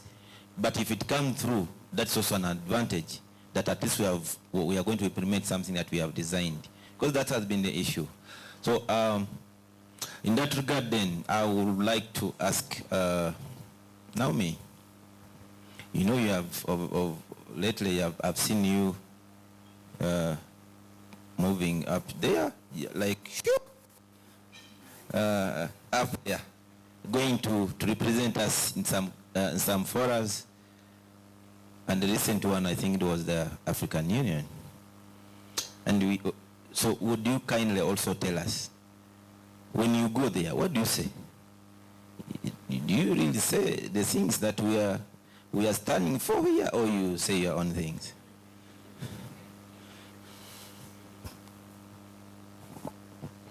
Thank you, Crespo. Rita Nansereko, I continue to celebrate you, and it is an honor to be here to celebrate you today as a special event. It is because of Rita Nansereko and the likes of Fred, Eva, Edward, the likes of Abbas in the room that I can stand here and speak confidently about what I'm doing. I'll not go into the commitments of Charter for Change, but I like to echo it in every meeting that I go into, so that members continue sticking to those commitments of Charter for Change, in addition to the commitments of Charter for Accountability. What is localization? Localization is not local in the way, the perception that most of the people get. Localization is about believing in the capacities that we have at the national level. Like Edward said, we have the capacity, and the capacity is at individual and institutional level. What have I been doing in all these forums? I would like to thank the people who started this discussion. I would like to thank the converters like Oxfam, Trocare, DCA, Christian Aid, Street Child. We are walking the talk.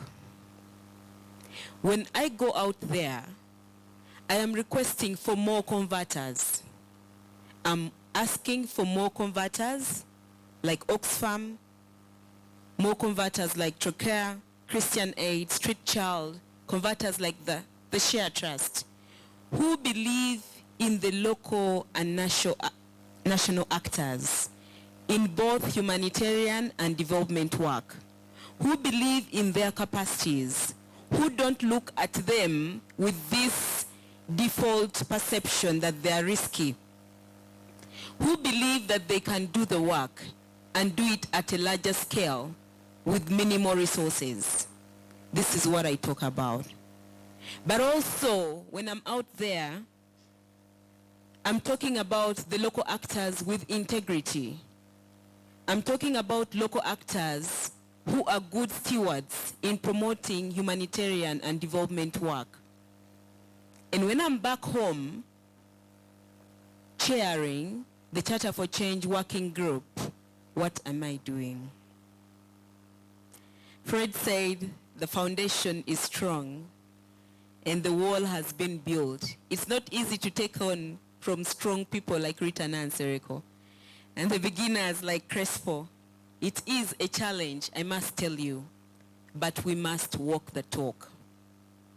What have I been advocating for, together with the team and my vice chair, whom I recognize in the room as Angela Nyadoe, working with Award. We are in this together. I cannot do it alone. So I am not doing it alone. I am doing it with the strong individual and institutions that have the passion and commitments towards proving the default perception about local actors, proving it wrong, that we are less risky, we can do the work. we can change the community. We can build resilience in the community.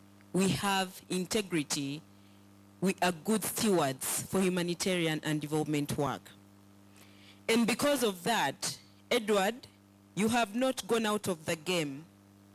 I have been receiving continuous support from Oxfam through your team.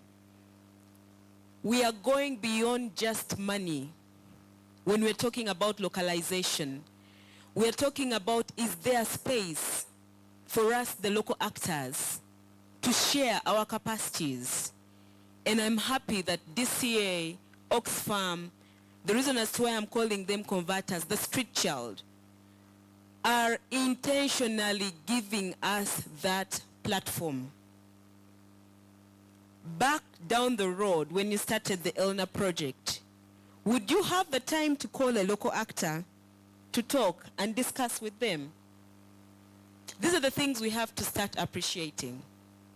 It may not be money, but appreciating that we need the voice of the local actor in what we are discussing. That we need the local actor to go and share and commit and pledge to being leaders, local humanitarian leaders with integrity and good stewards in humanitarian and development work. So we continue to get that support, either technically or with resources, as long as a local actor is being empowered, is given the right platform. His or their ideas are being given opportunity to speak out. We are walking the talk. So do we have a chance of achieving this local leadership?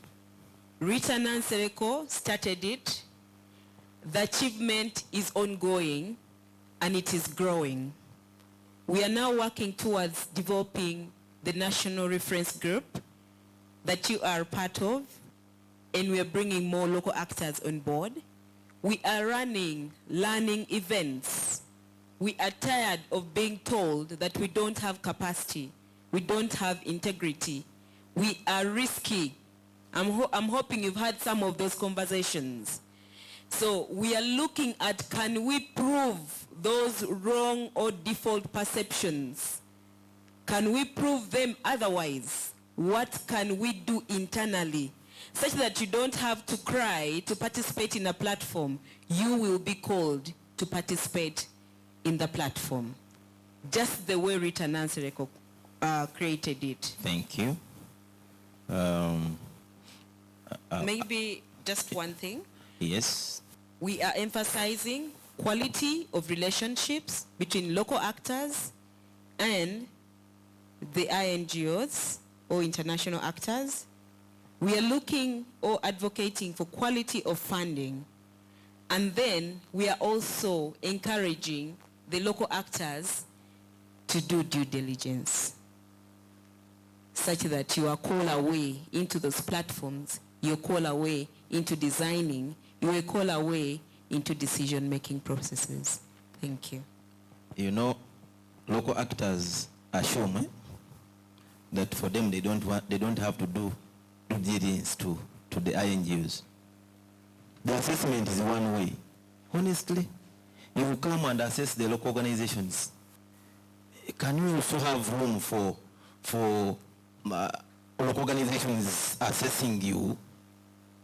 Because this is a partnership. I know it's a big thing, it's a big ask, but that's where we are going. We have to, if we are going to, because I need to understand, you could be getting money from people I don't believe in.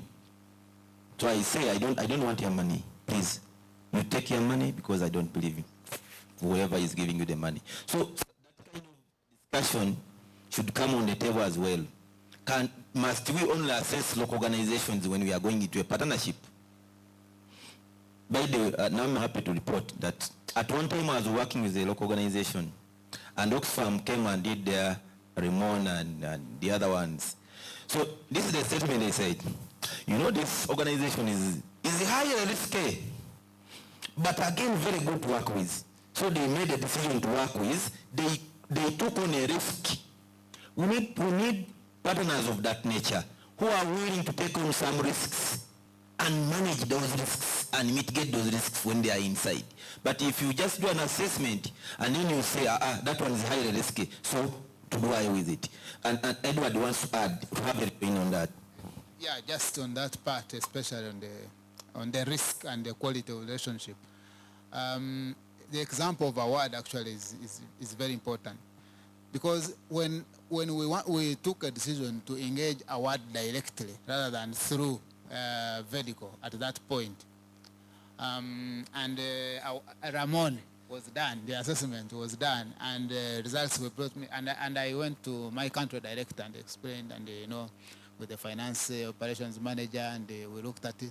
I said, but this is very risky organizations. It is new, it has no structures, what is it? It was very complex. But for us, for me, I insisted that this is actually, we are looking at the quality of the leadership, the vision that they have, and the work they have demonstrated on the ground.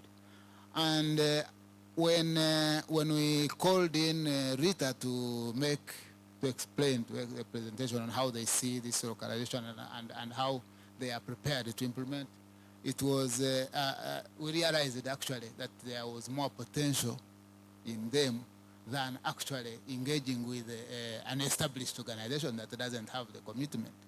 So the risk assessment must also be guided in terms of, what risk are you assessing? And you also give the partner also to explain to you how they are prepared to handle those risks. And then in terms of the quality of relationships as well, looking beyond the issue of funding, you are partners who should be able to design something that is joint, that is beneficial for both of you. And so we talk of equal partnerships, inclusive partnerships, that actually the partner should also demand to assess you or to question you on aspects where they think that they are not comfortable. And until that situation has happened, then we don't have a full local leadership. I mean, it must be two-way. Yeah, thanks. Please don't give away that microphone. Yeah. I know Fred wants to make another joiner, but this, let me just finish with you first. I know many NGOs fear that localization would put them out of business. But the question is, did the Oxfam lose anything by embracing localization? And if not, what advice would you give to other NGOs who have not yet fully embraced localization? Maybe you need to repeat your question. I'm saying a number of some NGOs still fear that localization would put them out of business. And but the question to you is, has Oxfam, since embracing localization, lost anything? And if no, what advice would you give to fellow NGOs? Exactly. I think I need to allay the fears that by empowering local actors, the international NGOs have no work. No. I think we have actually, on the contrary, found out that it actually adds value to the work that we do as international organizations. We have more credibility, we have more reach on the ground, we have more we are more relevant in terms of the programs that we implement, and even when we present to donors out there looking for extra support, it sort of carries more weight that we are such grounded and we have that sort of equal partnerships with local actors. It adds value, it strengthens us. So, and I think agencies should not fear to engage with the local leadership on that ground. They should actually look at the local actors as a very big resource, and we only need to find out what each brings to the relationship. What is the added value that those of us who are entering that partnership are bringing to the table? Because you will find that the partner may be experienced, or they have more capacity in a particular field, which you as an international agency may not have. And also, we also realize that we also have different markets. They have this market here in Uganda, and then you probably have your market in Europe or wherever where you are coming from. So you can use your space to bring in resources, to carry forward issues of advocacy at the global level. You have roles that can be completely distinct but complementary. So I think we should not, we should encourage our brothers and sisters to support. Yeah. As Fred gets that microphone, I'm also happy. I'm happy to report that Fred now works with Help Edge, and we are into a discussion of integrating issues of the old people into our programming. So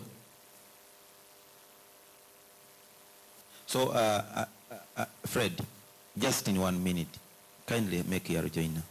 Thank you so much. I will start with the issue of co-design that you had asked Edward. And I'll tell you, local and national actors, you need to take your space. Nobody is going to grant it. When a call comes, first of all, reach out to your other local organizations and focus on what you want. For me, this is the beginning point. There is no shortcut about it. Or else you will still remain sub-grantees, contracted, subletting, whatever words they will use. And that goes to the risk assessment issue that you're saying. These relationships are more meaningful when you look at that contract and go through it and ask questions about it. I use the example of my work in Kalangala. I think Action Aid had localized its programming, but under a different word, partnership. Because practically on the ground, they were working with strictly local organizations, and as Edward said, they would take on certain roles of fundraising that they felt the local actors didn't have. When I joined Oxfam, I simply played around with what Oxfam wanted from my previous knowledge. And as Edward said, the most difficult conversation was when I was told to write a write-up to Edward to convince management that award, which didn't have a financial system, should be given money. It was a nightmare, but like with confidence, we risked and said, let's state this. And I was proud that, as Edward said, leadership is a shared responsibility. You don't do it alone. If Edward probably had gone alone, he would have probably gone into their management style of saying, when you do Ramon and this. But because he also came back to us and said, please give us confidence. I don't want to be all rosy about our relationship with Award. I know when you start talking about the things you don't want to. Just a second. Yes. In co-design, there was a time when we had a real fight with Award. And that fight emerged from the staff that they had sent to discuss with us a document, actually to develop a proposal, informed us that we didn't know what we were doing. Openly in a meeting, and everything went amok. I called Rita and said, I'm deporting your staff. She said, yes, go ahead. I understand the staff you have sent. I'm sending you someone else. So when it comes to even co-designing, please, we need to understand the gameplay that takes place with international organizations. You might have your own perceptions, but also understanding how things work out. I see your pocket looking at me because he remembers the scene at Joker's Hotel. Not Joker's, but in Seta. That was Rita. Yes. Okay. So, thank you so much. Now, thank you very much. I am told Donna is online, and she will be the last person to speak about this. Can you please allow Donna to speak in 2 minutes?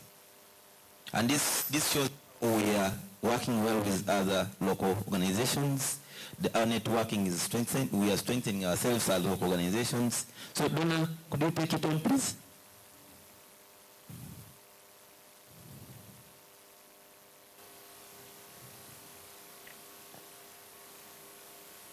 Yes, Donna, you have the floor.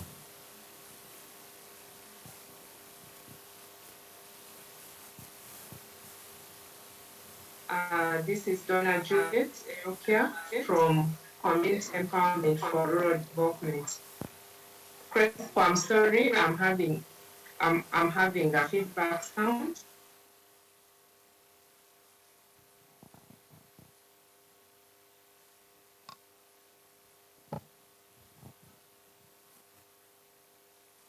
Donna, can you take I it would on like now? to appreciate Eward for organizing this event in memory of Rita, our localization champion. I worked with Rita and all the other people, what all the other people have said about Rita is true, and I cannot say more than that. Rita was my mentor. Rita was dedicated. Rita was committed. Rita was a people person. She was a sister. She was a friend. And for me, Rita lives.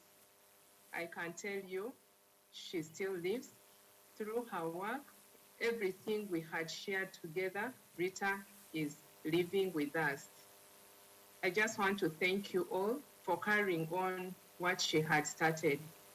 And all I say is that for those upcoming leaders in this space of localization conversation, let us continue with the journey. And the only thing we shall do for Rita is by making sure that localization works in Uganda. I would like to thank Oxfam for bringing localization agenda to Uganda through the ELNA project. And I thank all the signatories in Uganda. I may not mention all of you, but we have Dan Church Aid, we have Street Child, we have CRS, we have Help Age, we have others that I may not mention, but we also have allies of localization in Uganda. Some of them are members of the Charter for Change Working Group. That includes World Vision International, Save the Children. We have Plan Uganda. You have all worked with us through this conversation and ensuring that localization agenda works in Uganda. I would like to thank Office of the Prime Minister, Minister of Local Government, and the government of Uganda for supporting the local and national humanitarian actors. I know that localization is one of the things that is being pushed in the CRRF agenda. And we will all hold our hands together to ensure that local humanitarian leadership is actualized in Uganda. Let us work together. Let us collaborate, just like Simruti put it very clearly, that we will only be able to achieve localization agenda if we hold each other together and we hold ourselves all accountable. To the local and national humanitarian actors in Uganda, let us hold up to the principles of accountability. Let us endorse the Charter of Accountability. Accountability is the only thing that is going to market us. Let us stop unhealthy competition. Let us work together, learn from one another, and support each other, because together we can stand strong. Thank you very much. Thank you for giving me the opportunity to speak. Thank you, Donna. I know Over to you. whenever we go to meetings and we are all there, we always compete. We have a healthy competition in bringing out the key issues that affect local organizations.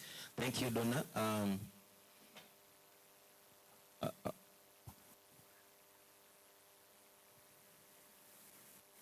Someone has a question, please, in 1 minute. Thank you. In 1 minute, I'm not going to take long. Mine is in form of a question, a comment. I don't know where it falls, but it's for all of us. I wanted to pass in the challenge that local partners like Award face.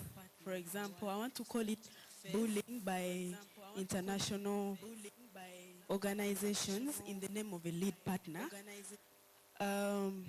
This makes pushing for initiatives, pushing for human rights and improving service delivery a challenge, even when a local partner can do it better. So as I go back to what was said earlier, instead of working for the POCs, we end up starting to compete. Sometimes a partner like Howard can come up with something. Like, for example, to bring it to light, referral pathway, but because there is a lead partner who is supposed to do that, they are the ones put to come up with a referral pathway, generally for the whole settlement. So even if ours is better, they take the other one because it's a lead partner. But the question is, does it work for our POCs? Is it improving service delivery? So my question is, can a national organization take lead in a sector, a particular sector that they are good at? Because I know we are good somewhere. And then, can we share capacity with an international organization, not the ones we are in partnership with, but the lead partners to improve service delivery in a particular sector? Thanks. Thank you, Nancy. Being her to become another Rita, because she speaks with passion. I know the questions may not be really in this room, all of them, for what you have asked, but perhaps I'll give an opportunity to the ITO to respond to a few. In just 1 minute, please.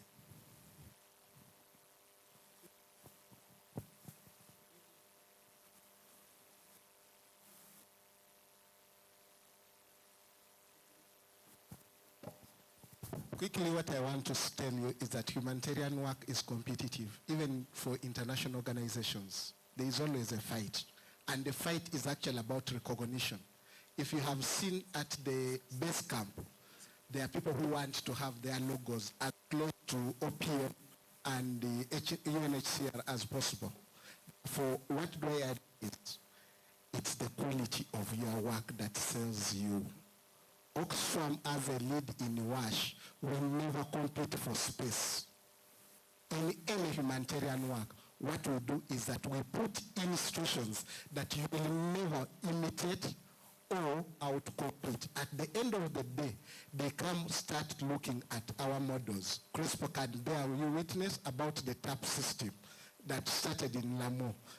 And you will never go wrong. And that is what Juliet and Nomel told you. Be accountable to the work you do. And it is going to profile you. Don't worry on who is leading, who is competing with you. Do the quality work and it will produce results for you. Thank you. Thank you very much, Fred. Edward has joined us, so please. I had something like bullying or something was mentioned, like yes. Bullying, and I was wondering, of course, this is what we are fighting in ensuring local leadership. We are sharing power with the global north and south, and therefore the element of bullying shouldn't arise. And if it is there, then we should struggle to ensure we have equal partnerships. We should negotiate partnerships in such a way that the partner has the rights to also question and challenge. That when I challenge you, it's not because I am insubordinate or I do not want to respect your contribution. So I think the thing is that we should feel confident to engage the other partners with, knowing what you are focusing on, as long as you are doing the right thing. I think naturally the respect will come. Yeah. Thank you very much. Now, anyone? Thank you. Now, the program is a little bit big, but we need to move. Thank you very much for moving with me through that arrangement. I would like to appreciate our panelists. Thank you. Please kindly help me to thank them. Thank Thank you very much for sharing with us your experience, and we ask that whenever we call upon you, please always respond like you did today. Thank you very much.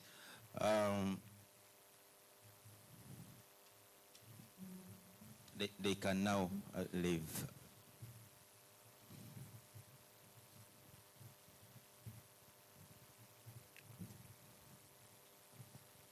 Just the other day I was sharing that, you know, local organizations remained working in the settlements even when there was lockdown. But for NGOs, you not be allowed to work. You are told to work from where? Home. So that's why the issue of building a local capacity and is very, very important that we take it on. So my team behind there, are we ready? Ambrose, are we ready? Yeah, yeah, so we are going to have to watch a small clip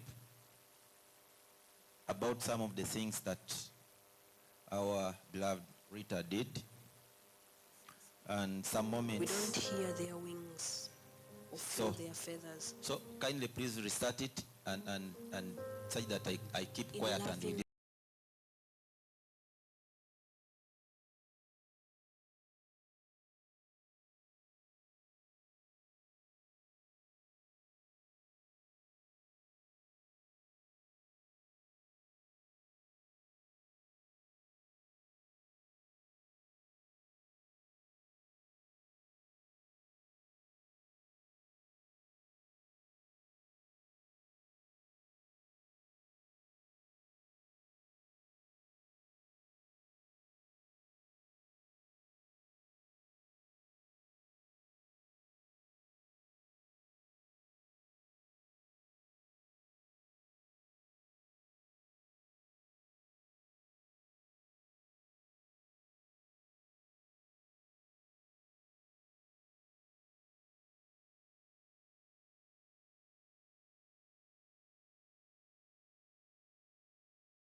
that was just because of time we could not put a lot of things there.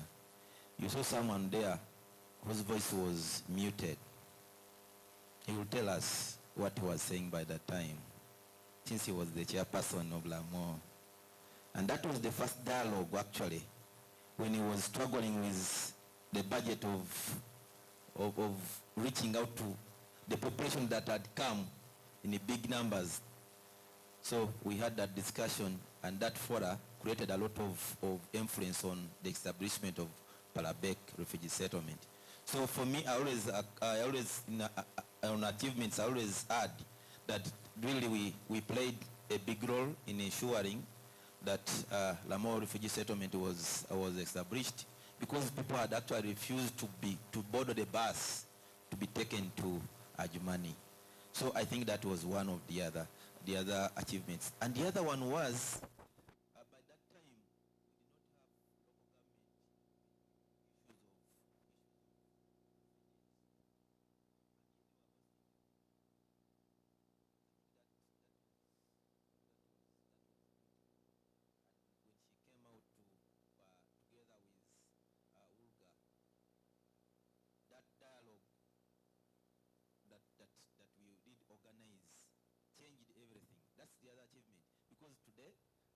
local government is a vice chair. Is it the vice chair to that? So, and now local government is highly recognized in all the endeavors, all the interventions that are geared towards responding to refugees in this country. So I think those are some of the key achievements that you cannot forget to mention. So we'll be sharing, since you have given us your contacts, you'll be sharing more of our work to just to emphasize that she really left a big legacy. And for us at our ward, our saying is that her legacy will never be forgotten. That is how we see it, that her legacy will never be forgotten. So thank you very much for listening to that short video. I would now like to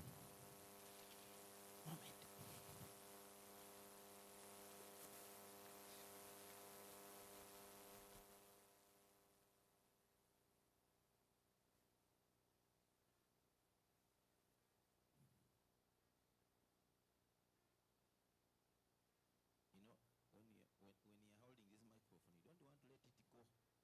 But I've been advised that I can lend this microphone to someone who is in this room and would like to say something special about Rita as a way of paying tribute to her. If there's anyone in the room that would want to have a mention of pay tribute to Rita by saying a word or two, if the person is not there, then I'll do it, because I also have. So I'll utilize the microphone.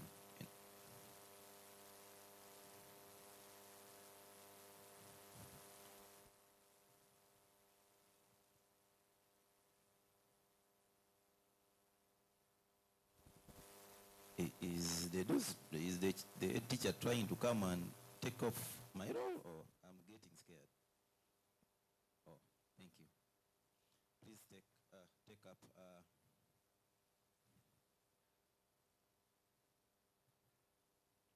And you switch on that microphone. Yeah, it's like it's on. So please, in a few minutes, please, you can say whatever you really want to say. Thank you, all protocol observed. I'm Opera Robert Odit, the teacher of Progressive Primary School, where briefly I will give you the background of Progressive Primary School and how it comes into existence through the roles of Rita Nansereko. Progressive Primary School is in Palabek, refugee settlement, with the total population of 1,764 at the moment as I talk. Progressive Primary School started into existence when there was lack of school within that area, and that is in Block 12B, Zone 5B, where the school is situated. And people there the refugees were really moving very far, sending their children to very far school, and that is the immediate school was Canaan. Then thereafter,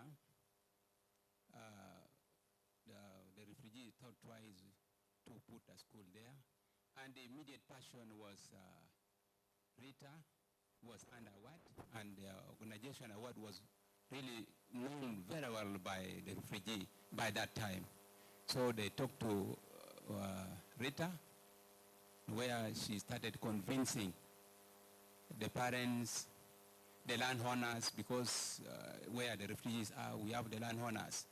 Convince the landowners, talk to them, and on the 7th of April 2019, she took over. That is where even the time the landowner of the school was given to Progressive Primary School. That is the role which she really did very well as far as Progressive Primary is concerned. Progressive Primary School, it is almost the second youngest, I could say the second youngest school in the settlement, which have the population which I before mentioned. And in settlement we have 10 schools.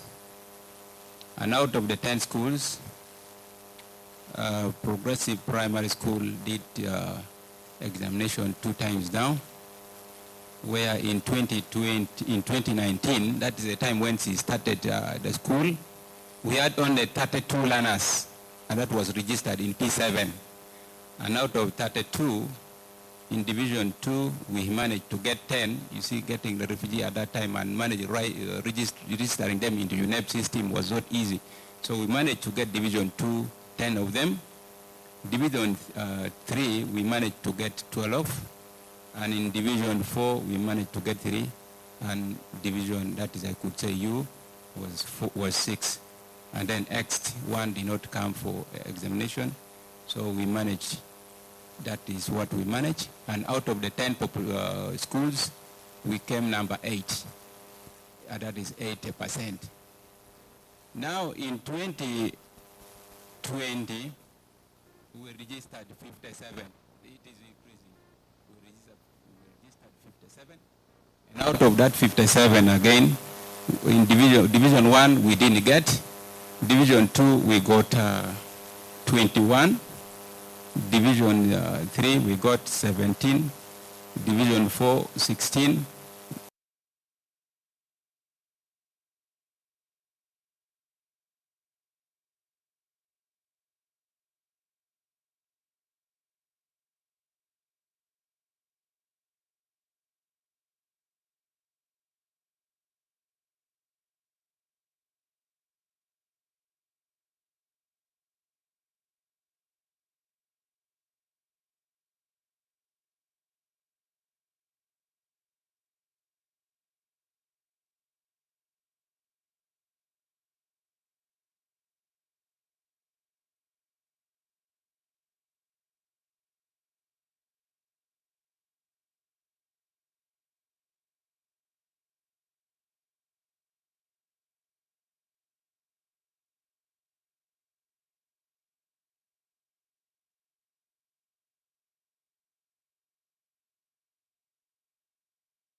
Nansereko Progressive Primary School. Through the help of the street child together with Awad, she did, or I could say Awad did the following. 1, training of teachers, both teachers and parents and learners. So we had a lot of trainings. 1, we had the training on child protection, prevention, response, and child safeguarding. That's what we did. 2, we had also referral pathway. We were taught about that. Another one also, we were taught how to handle special needs in the school. We were also taught inclusive education. We were also taught, given the highlights of how to go about teachers, how teachers could go about in crisis context. We were also given mental health and psychosocial support. All these are the awards doing them together in partnership with Street Child. We also had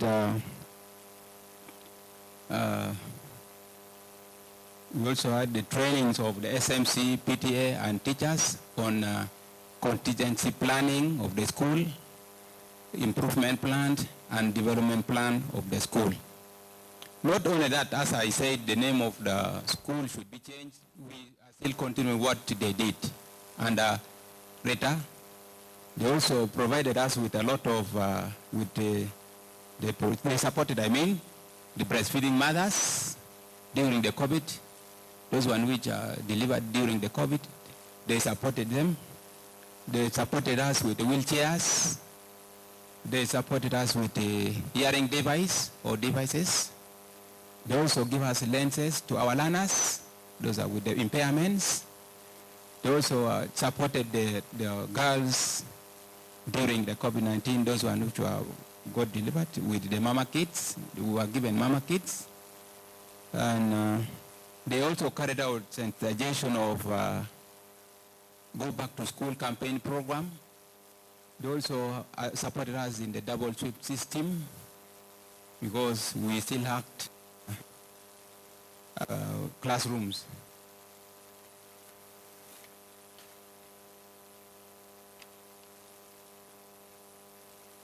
So these were some few things that they did, not few, but there are others which there are still more even.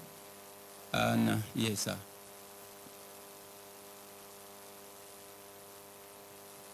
There are lots we can speak about today's and about the late Rita, but I would ask that we summarize or end there, and then we will have, of course, we'll have the other event of launching the school, so we'll have more at that level. Okay, so, but maybe I summarize with this. We have the challenges which maybe I want to give out. That one, we have lack of inadequate classrooms, which we still need. And two, we need really a very big, maybe a hall to be put there, constructed in progressive, in the memory of Rita. That is our really apology. If any other partner could come and also support the award so that a hall is built to stand on behalf of Rita. Those are some few things maybe. And the names, the stamp, the stamp for deputy and the head teacher should now be changed with that Rita Nansereko Progressive Primary School. These are our cry to the organization. Actually, thank you, sir. Thank you. These are some few things I have to talk Thank you very much.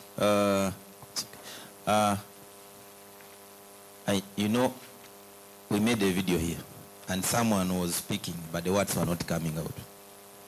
I would not be fair if I don't give him the opportunity to speak to his words. So, Chair, please kindly come and speak to your words.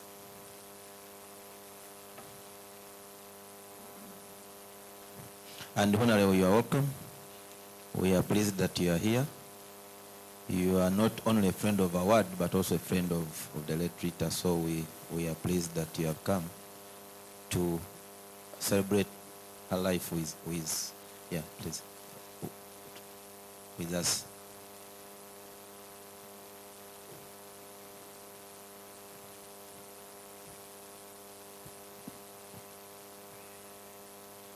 I know, Chair, you're a politician, but I'm going to ask and give, you are saying 2 minutes, that's great. Thank you very much. Thank you very much. My name is Komakech John Gwok. I'm the former district chairperson, Lamour. This morning I told you how I got to know the late Rita. But I just want to talk about one aspect of her which many of us did not touch this morning I don't want to go back into that discussion. It's about her simplicity. The head teacher talked about the primary school. For the first time, I've been in local government for quite some time. To get the whole permanent secretary of the Ministry of Education and Sport to visit the settlement, it was Rita. And after that visit, and I think quite a number of issues were raised, and the PS at that time promised to take them up. I'm happy among those issues that were raised was that some of these schools in the settlement need to be taken over by government. And I think this process is ongoing, and we really need to thank her for that. To get a PS is not easy. You remember we had the ministers of local government in our tour with the Olga in the entire West Nile. To get those ministers from central government to come to attend to local issues is not easy. And the way she impressed me in that discussion, you know, at first I was not taking, I took her for granted. She came, she wanted an audience with me as a district chairperson, and I had other work. At first I ignored. She stood, and she was just staring at me until when I had to attend to her. And what she said, Chair, just give me only 1 minute. And our word was, we want to work with you and make your work better. And I think throughout my work with her, she made my work better and even easier. I told you how we got the attention of the entire government, the office of the Prime Minister, about the refugees that had settled in our areas and were battling with the issues. When we approached Award together with Oxfam, that, you know, financially we cannot do, you know, I would call it mini census of the number of refugees that had come and camped in Lamu. Because our resource envelope was very small. Rita and the team, they came and said, Chairman, your work will be easier now that we are here. I really want to thank her for the support to the local government, to support to the people of northern Uganda, particularly northern Uganda. She did quite a lot to northern Uganda in terms of the support, leave alone the employment which she gave, irrespective of whether you come from. And I think in our organizations, there are quite a number of people who come from the north. That's not being segregated. From the north, more than from our own area.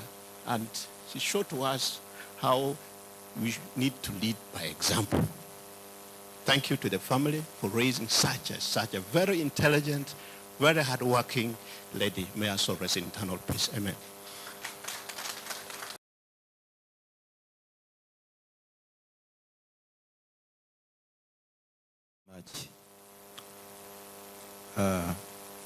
He's not a chairperson of Lamo just because he did not stand. Otherwise, no one would win. No one would perhaps win. But that will be a discussion for another day. Thank you very much.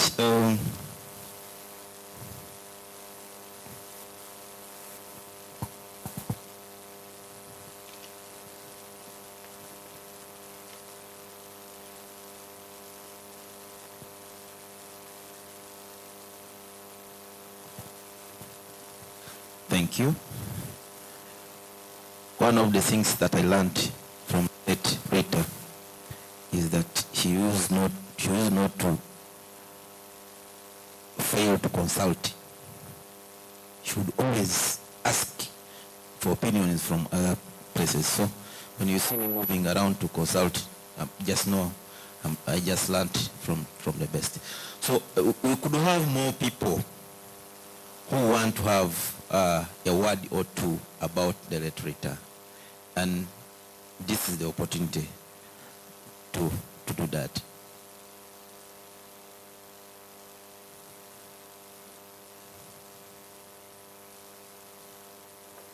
Thank you.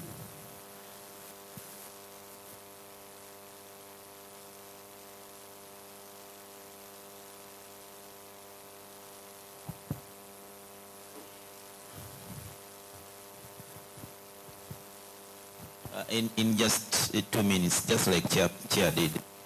Yes, thank you so much. My name is Catherine Nakasinde. I'm working with Award, and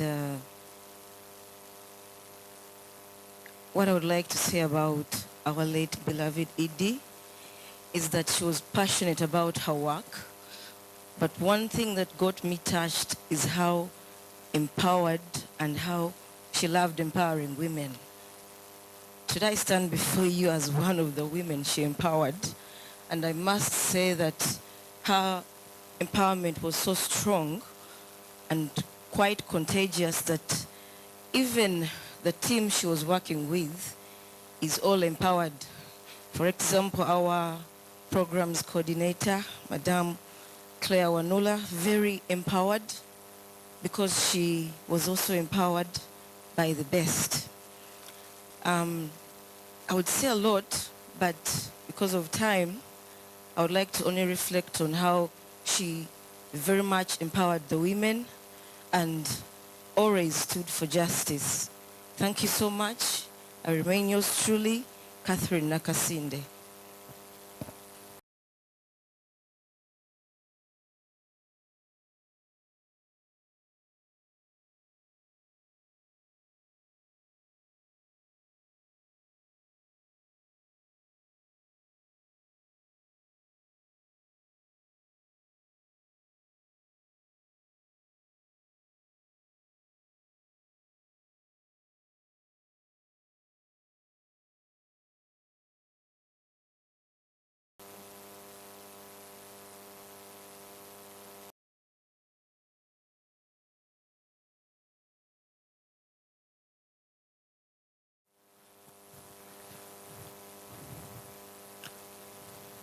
You know, Rita worked with all category of people, the grassroots, but also the high caliber.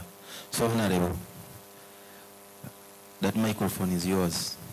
You can tell us a short story, one impactful story that through your interaction with Rita, that you would be willing to share with us as a tribute to her life as we celebrate her today.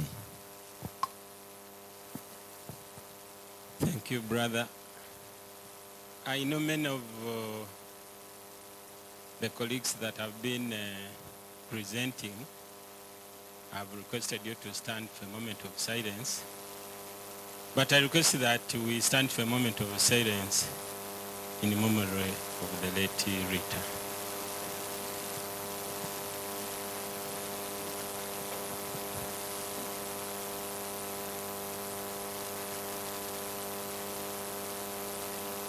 May her soul rest in eternal peace.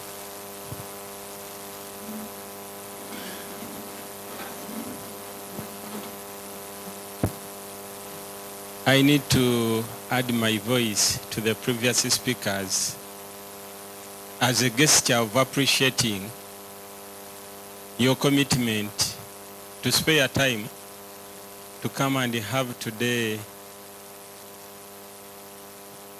a successful occasion as we really share the memories of the great lady called Rita Nansereko. Just to begin with, I was with Rita for long, but I never had a chance to see the parents. Possibly I could request to see the parents where they are so that I can just say,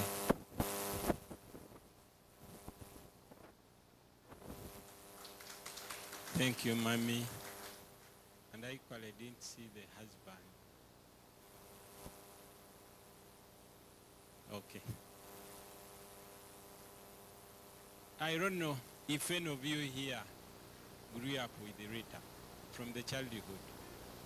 Anybody here who grew up with Rita? Anybody who started with Rita? You were with Rita? Okay.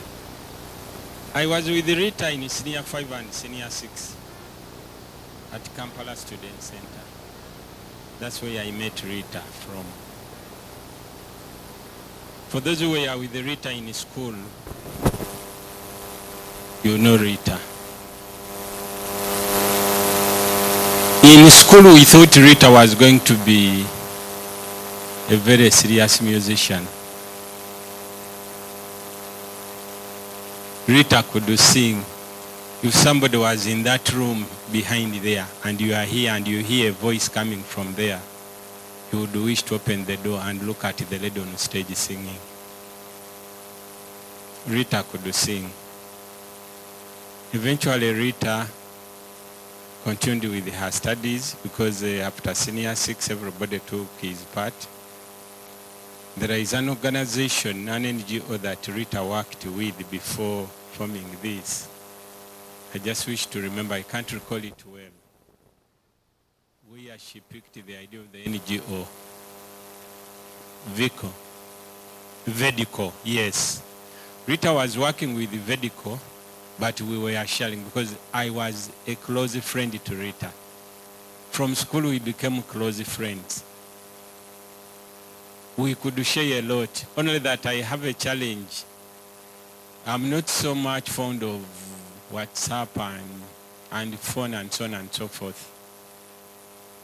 That is why when Awadimi gave me news that Rita died during COVID, I got saddened. I could not believe. And from the time they told me, because I came to learn that when they were telling me about this memorial lecture, I couldn't believe. I called the student center and they told me they also got news, but there was no way they could saturate it. Anybody who was at student center during the time of Rita was a very smart lady. She was slender. She was not the size you saw during Howard. In Howard, you saw a slightly grown-up lady. In school, she was a small girl. This world has missed Rita. Howard has missed Rita. The family has missed Rita. You, the friends of Rita, have missed Rita. But this world has missed Rita. Anybody who has spent time with Rita, you could see a focused lady, a focused younger girl. If we had ladies of that kind, if we just had ladies of that caliber, by the time Rita came up with her one, she had gone through a lot. Those that were with her, those that had moved with her. It was too much, but she was a lady that was ready to penetrate whichever hard wall that was there, so long as she would reach where she wanted to reach. In my mind, I've been hearing of these top executive directors of those Action Aid. You hear country director, I was imagining one day we would have Rita as one of the top executive ladies that this country can count. Rita was a committed young lady. Rita was a hard-working lady. The board members of our do remember when we went to Chegegwa in the refugee camp. I don't remember the year when we went there, but I think it was before COVID. You could see how Rita could maneuver this and the other. You could see a lady. The ladies in this hall, I wish you could emulate Rita. I wish you could have time to go through what Rita went through and understand where Rita wanted it to be. Rita was looking at a time when she could be counted in the world as one of the top executive members of any NGO that would perform and make wonders. Rita had a vision by the time she said of African women and youth. Rita had a very strong vision for women. You just don't know how Rita wanted women empowered. You just don't know how Rita wanted the women live a better life than they are living now. Rita wanted to see the sector of women somewhere. You just can't believe that God really took Rita. It was too unfortunate. Rita was a lady in school. Rita could be friendly to anybody, and anybody would wish to be friendly to Rita. She had no problem with anyone. Not these ladies where you find somebody is quarreling with this one, somebody is food of Lugambo, somebody is wasting time where things don't matter, somebody is in these things. She was not in that line. She could always discuss substance. Whenever she wanted something, she could call and say this and the other. Can we have this? Can we have this? I remember there was a time when the refugee that for me getting funding, I don't remember, I think it was Oxfam, where funding was taking long. And she wanted us to have the Commissioner Apollo Kazungu have this go through and make sure something is signed. I was down there in the village, but Rita was fighting and pulling me, come and we look for this person.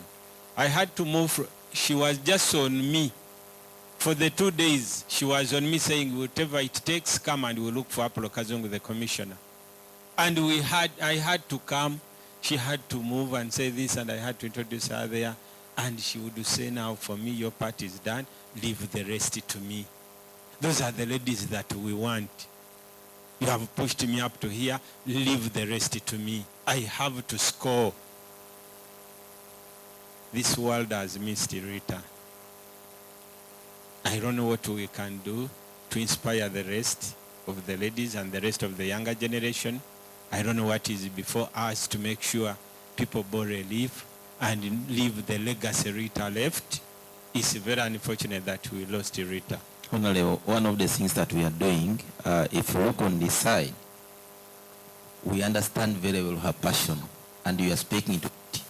We will be launching the Rita Nansereko initiative for women, empowering women, local humanitarian women leaders. Things, and then on the other side, we will be launching Rita Nansereko Girl Education Fund. Those are things that we want to see, that we can build more people of her nature. So my brother, so we are launching the Rita Nansereko initiative for empowering local humanitarian women leaders. Yes, that will come on later. By the minister, Mr. Honorable Barriomos is joining us. He's going to join us soon online. So we'll launch together with him the two initiatives, and also the school that Rita has been named, that has been named against Rita. Okay, now I can talk of the two. Unfortunately, I was telling Piggy that there is a workshop that I'm equally closing on behalf of someone in Entebbe, Imperial Royal, and they will be closing at 2. I'm representing somebody. It's for members of parliament, but unfortunately parliament has no whip. The speaker and the deputy speaker are not there, so somebody has communicated to me that they have asked you to go and close that on behalf of someone. So I will equally request for permission. I have nothing to do. By now we have the launch of Rita Nansereko Progressive School. Yes. Palabek Refugee Settlement. It's not yet there, or is there? The school is there, and the headmaster was here. He was giving us how they are progressing. Their performance is progressively increasing.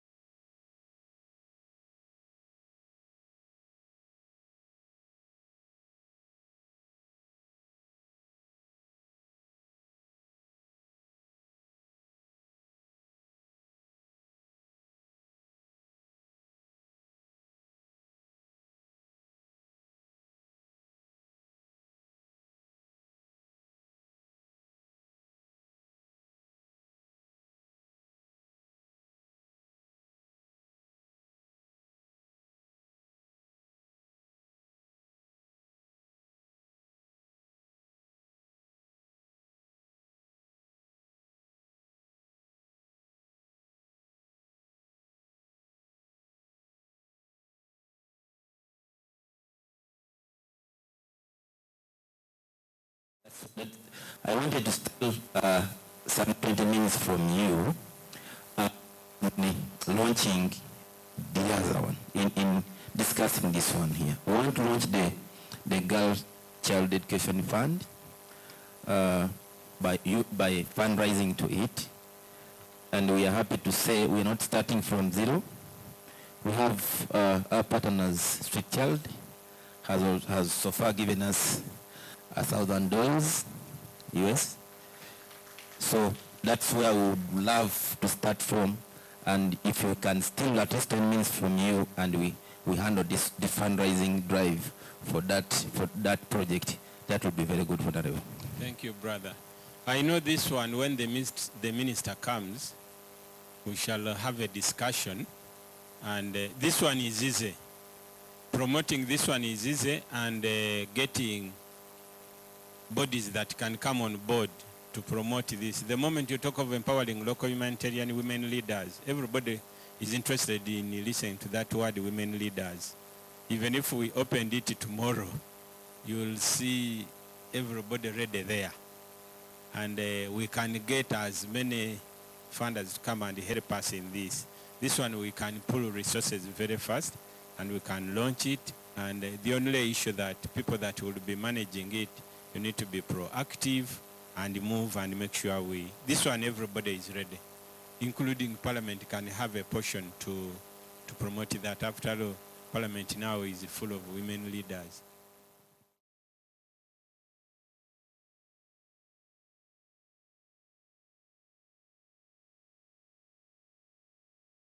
The chief official woman, that if you come and launch this one, or the vice president, but definitely with an envelope from the president, because we ask the president first of all to say, the president sends not less than 100 million. These ones give 20-20. For them, they are competing at 20 each. But we first ask the other one, then we have that. The speaker is a woman. Everybody is a woman in the parliament now. For us, we only put on trousers. But so this one, after the minister launching, let's have a discussion and see how we can bring the legacy of Rita. Now the other one, the member of parliament, Palabek is, who is the member of parliament? Hira Lonek. We can have a discussion. The few leaders, we can seek an appointment with Hira Lonek. You get it? Then there is a way. That one, we have a formula. Finally, we shall come to you and you give us advice on that. We have a formula. I don't want to mention it here. Yes, yes. Some of those schools you see in those areas, they are getting money from government budget. People are crying this and the other, but you get shocked. They get money. There is a window. People have not exploited it. But there is a window where you can sneak in and the government directed. That's how we use. So when people realized, before we could not fund Namugongo functions but you saw this time that the Fotopoto could be given money. The Mbarara where. So even the schools, if you take time, you people don't want to get time and get the budget of this year. You will see funny schools there, 300 million, 500 million. People have just sneaked them in and they are there. But you have nothing to do. That is the world. So we can get Hira Lonek with the woman MP and some few leaders. May I give them the formula and we get a solution for that one. That one has a clear solution. You don't even need to bother so much. Thank you. Now here, let us focus here. We already have, we have a beginning. I also need to put 500,000 for... Those hands were for me. Now we clap for Honorable. Okay. First checking. I could have given it to the voters. If I've given it to the voters, then you see, you need to be very careful and cautious. You say this is the money I'm putting. By the time you touch the pockets, the voters have over how much is this? It could be less. I could have. Mary, You know, in our ward, we operate a cashless system. We don't touch money. So the money that we'll be collecting here will be banked, and for it to come out from a system. There is a possibility that I remove the cannot from there. So please, Mary, come and count this money. Count and we see before I add. There is a possibility that I gave somebody a cannot from that money, but it was 500 original. Ambrose, you also bring for me my things. Ambrose? Okay. Thank you very much, Honorable. Most importantly, the advice you have given on this one and the other one will automatically come to you and have a closer discussion. That one will get government money. Thank you. We have government money that other people are just eating as if they are the only people that came to eat that money. Please. So we shall also have those children also benefit. Now, my brother, I don't know how we are running here. I don't know the strategy. I don't know the strategy of fundraising there. Okay, it is just like you started, Honorable. It's calling upon the people who are here, but also we also have people online to give towards this cause. So we start with the members who are here, but we also have a few items that we would love to use to please open it.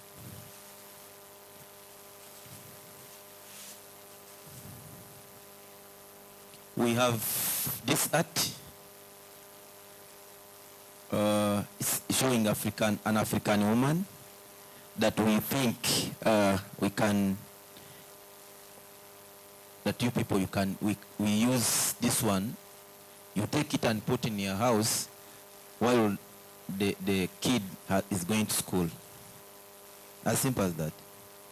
So if someone can give a cost or a price to this beautiful art as a way, now we have some money from Honorable, we have some money from Street Child. We also need to add more money using some of these items. We also have more items.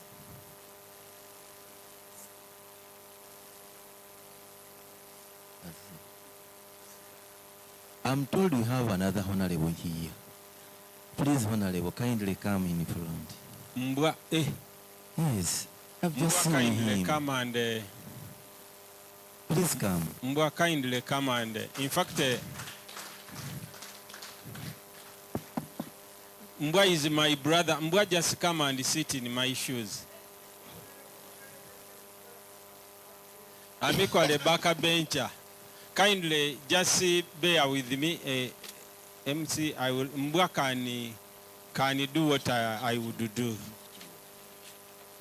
Mbwa will auction those things. Okay. For purposes of, for my request, let me fulfill.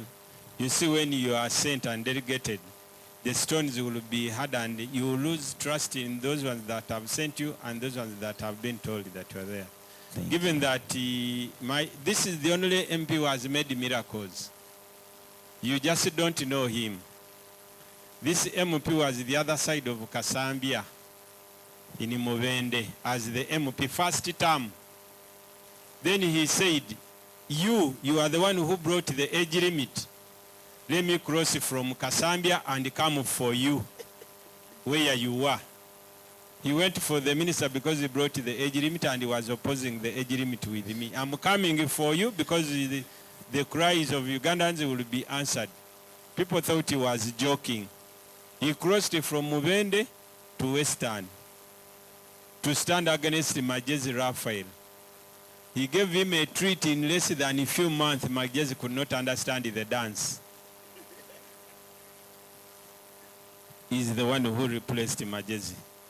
Majezi became a minister, but he's an ex-official. This one is the MP for the minister. He can make wonders, that gentleman you are seeing. So not only the way you see him on TV, you are now going to have him live here. You'll see what he is. So I'm standing near him now. So I just need to hand over the microphone to him. We kindly, the leaders and the body members, Body members know that I'm part of Award, and I've been aware about very many issues. You know my issues and the challenges. But let us have a talk. Let us have a discussion. The people we have, some of these people we have in leadership are competing.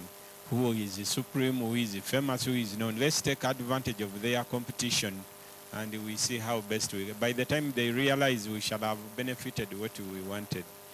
Rita's soul, I just have nothing to say, but continuing to request the Lord to have him enjoy an eternal peace.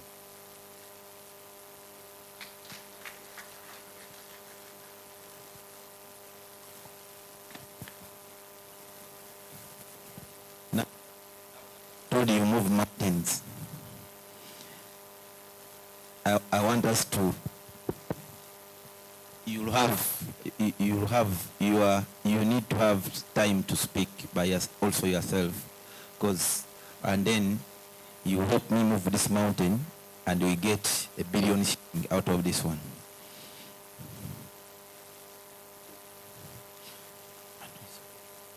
Do we have? Thank you so much. My name is Simbwa. I'm the only dog in 11th Parliament. The rest are puppies. If you are any person calling himself a dog, but I represent people of Igara West. First and foremost, I'm very honored and humbled to be here to commemorate our own Rita, and it's because of her deeds that I've managed to make it here. I just learned one thing from Rita,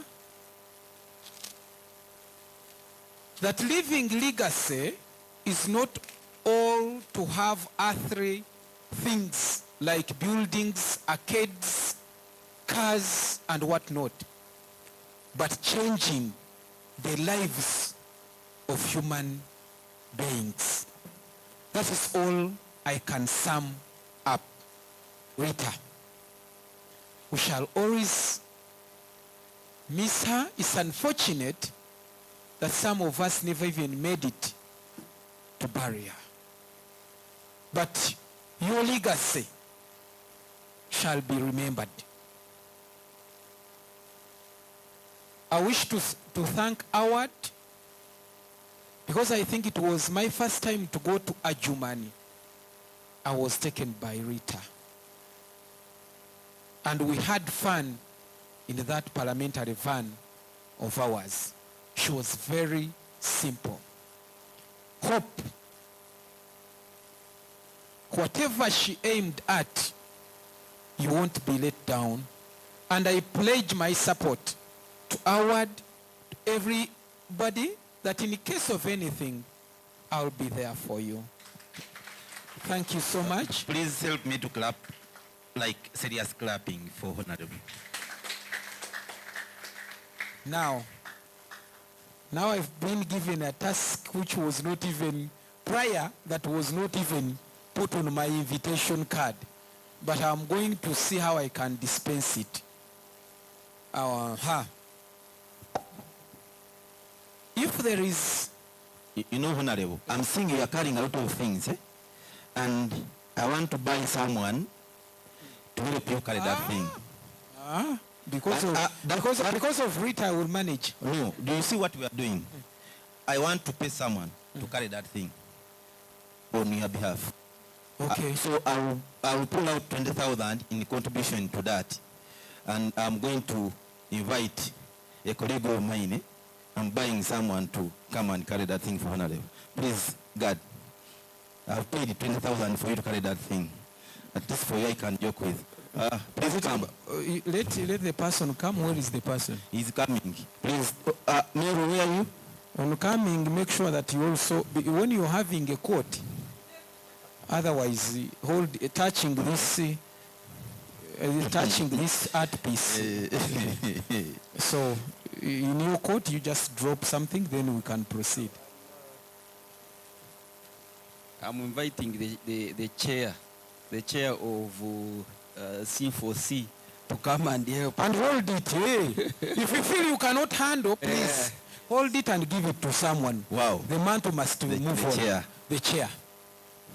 You identify some people.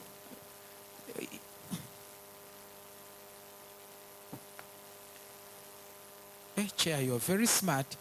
Is it people? Okay, all the same. Nice meeting you.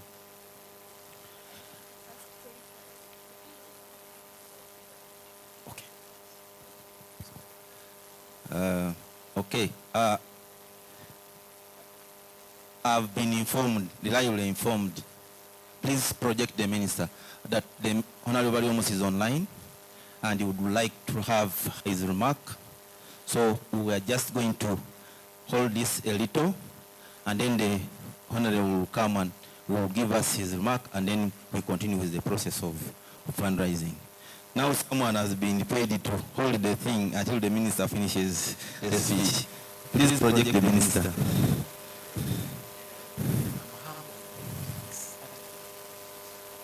But it's okay, Honorable, I think you can handle it. No. Oh. I need to engage the minister after. Oh, okay. Okay, fine. Okay, fine.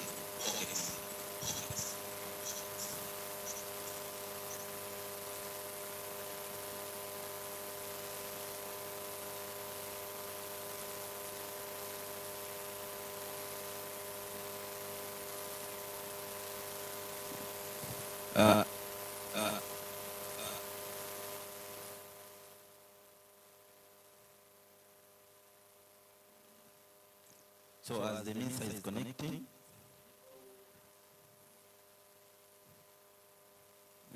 so yes, Honorable, we are humbled that you are able to join us online, but we feel your presence in the room. So we would like to welcome you to... Thank you very much. Are you able to hear me? Very well. Hello? We very well hear you, Honorable. You hear me very well?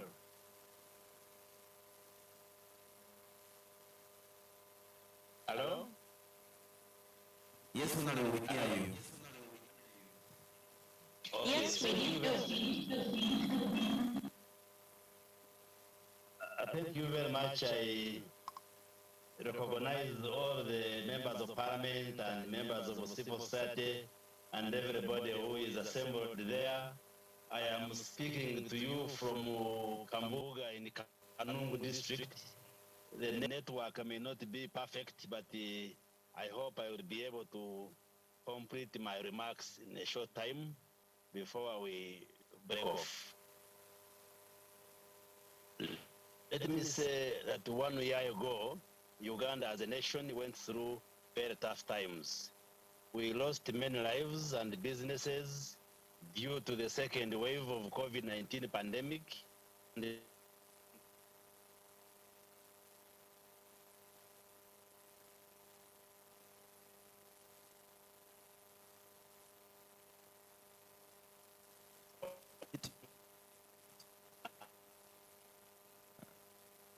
Honorable Minister, we lost you a bit.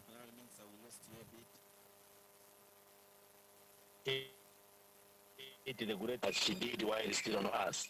I hadn't personally interacted with her by AWYAD, and I got a very great impression about Rita, her character, her outgoing attitude, her hardworking, her stamina. I saw her as a hardworking, innovative, and self-driven lady, and I was glad to know her as the Executive Director of the African Women and Youth Action for Development, an NGO that has been delivering assistance to nationals and refugees across the country.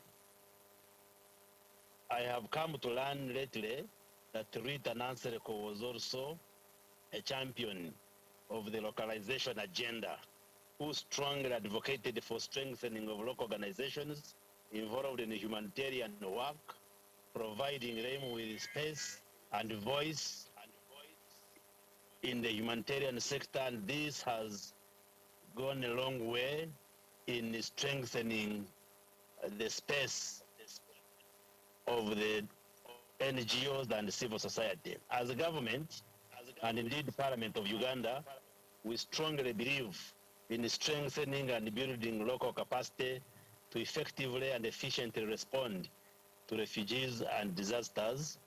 COVID-19 pandemic has taught us a lesson that relying on external expertise alone is not enough.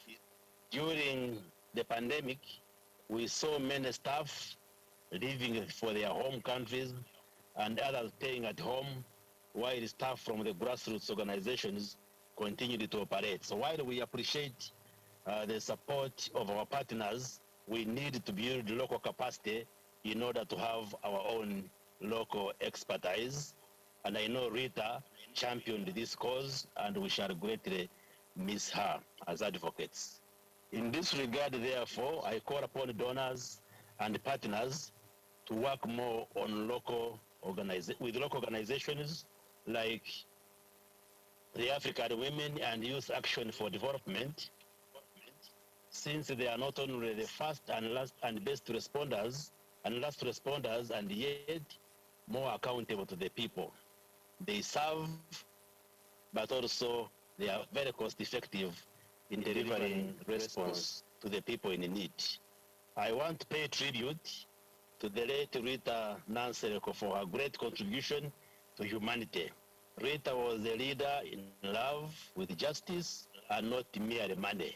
She really worked for humanity, for justice, for fairness, and not for fame or publicity or money, but she was committed to her work. And having said that, I want to invite you to join me in launching 3 initiatives as we celebrate the life of our beloved Rita Nansereko. First of all, allow me to officially launch the Rita Nansereko initiative for empowering women humanitarian leaders, and I want to appreciate the African Women and Youth Action for Development for coming up with this initiative, because we need more great local women in humanitarian leadership. I want to recognize Dan Church Aid for the financial and technical support towards this initiative.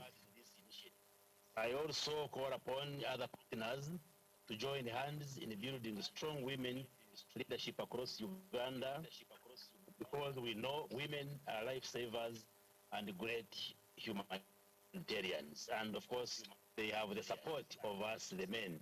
Secondly, allow me to officially launch the Rita Nansereko Progressive School, which is in Parabek Refugee Settlement, and I ask the head teacher, who is expected to be physically there, and the African Women and the Youth Action for Development, and street children who are supporting the school to make sure that the school shines. And I can guarantee you of my personal support, but also the support of Parliament and the government of Uganda. And I'm proud for all of you for having honored Rita with this great work. Lastly, allow me also to officially launch the Rita Nansereko Girls Education Fund, and I'm sure this fund will go a long way in modeling new young leaders to carry on the mantle of Rita Nansereko.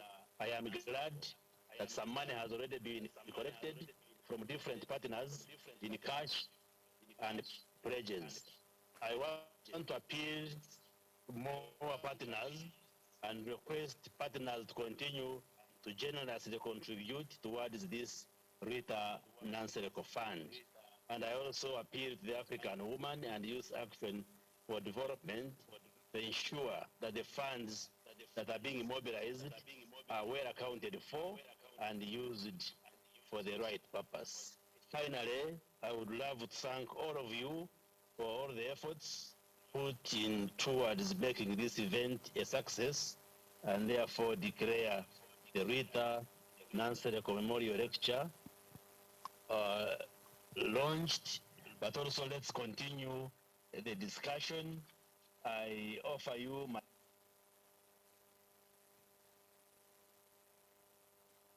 for that statement. My person with the organizers and all of you, the coders, we think that the initiatives we have launched can actually grow from strength to strength. Thank you very much. May God bless all of you. I say this for God and my country. Thank you, Honorable Minister. Honorable Minister, before you can lose network in Kanungu, you're speaking to Mwate Kamwa MP Igara West. Thank you so much for being with us. Yes, the dog is here. But you talked about so many activities like launching of Rita Nansereko Progressive School, the Women Initiative, everything. We are here trying to fundraise, pull up some funds. And with me, I'm having an art piece, which I think it can best suit in a honorable minister's either office or a home. And I'm auctioning it. The last bidder had given me 1 million. So I'm just waiting if minister can help me, release me as we pull the funds. You buy it, I will keep it for you the moment I see it. Thank you very much, Honorable. Yes. Well, I will buy that 2 million shillings. Thank you so much. Is there any person 2 million shillings once? Hey, two? Hey, he has taken it. He has taken it. You will organize and see how you can give him. Let me ask the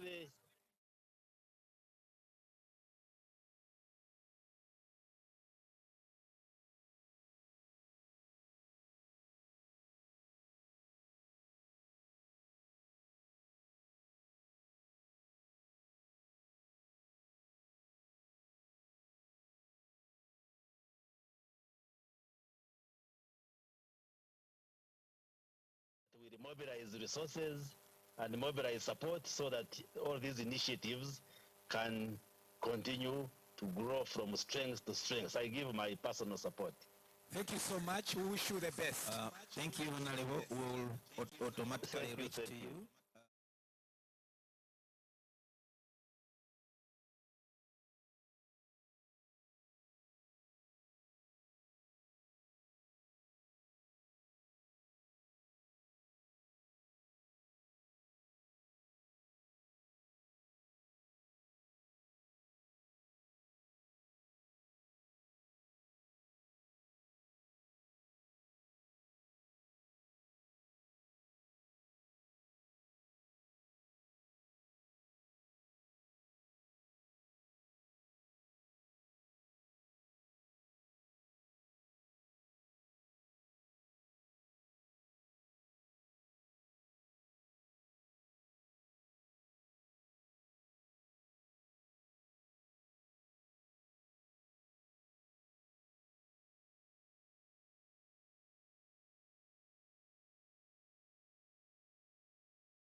person who chosen me, I was entitled to be chosen. Since they wanted a sanitizer to sanitize this beautiful drawing that we have, as we really hand over to the person who is going to receive, so that we should not be claimed for taking COVID-19 to that person. That means I'm going to buy a liter of sanitizer, and in the current price, I think it is 20,000. Thank you so much. We are grateful. Now, I'm moving with it myself because why should I disturb people? Yes. There are some people, you come with your bag. Yes. You follow, Honorable. I'll be following from behind. First press it from here. You just touch and feel and you can and admire. Admire? Yes, yes. Whoever, please, no long call, no short call. Make sure you stay where you're seated. The door is closed. Yeah, the door is closed. Oh, it is closed.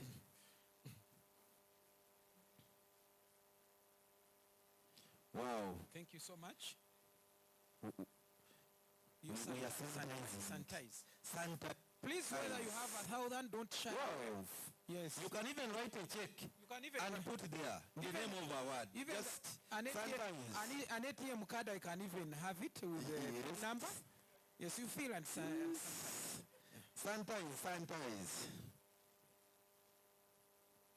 Good. Thank you so much. Sanitize. You know that face is going to Honorable. We don't want to make the Honorable get sick. Yes. Yes. Thank you very much.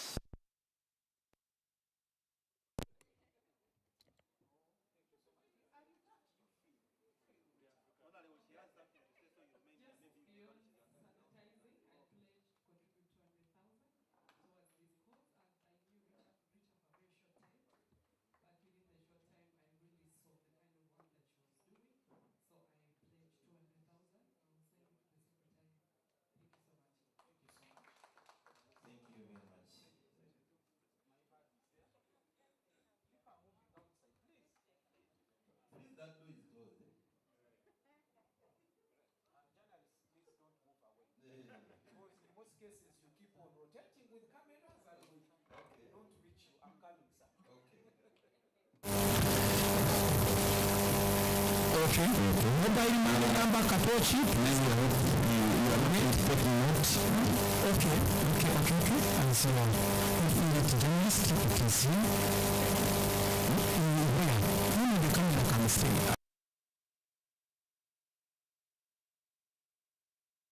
Oh.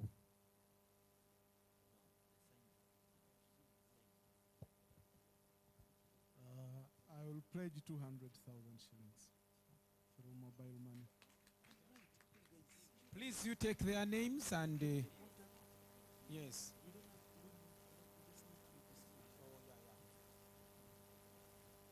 Why do you sit there? Please, on top of dropping, if you want a microphone, it is free of charge. Yeah, we can Even offer. cows are allowed. Thank you, Honorable. I would like to speak on behalf of my company, that is Work Loud. And since it is a woman-led, I don't do cash. We do cashless nowadays, and that is one of the services we offer. And in that regards, I will pledge on behalf of Work Loud to make a contribution of 1 million. I will get in touch Guys, clap. with Mr. That is not enough. You help me to clap more. Thank you very much. Thank you so much. I think please take note. Yeah. Oh, my dear. Thank you so much. God bless your life. Please, the microphone is here. We can even give you on top of that if you feel. Thank you so much. We can excuse her because I can see she's emotional. Oh. That one is a bourgeoisie. Yeah, with the hairstyle. That one. Nigerian hairstyle. Oh. You cannot. That one looks like a honorable.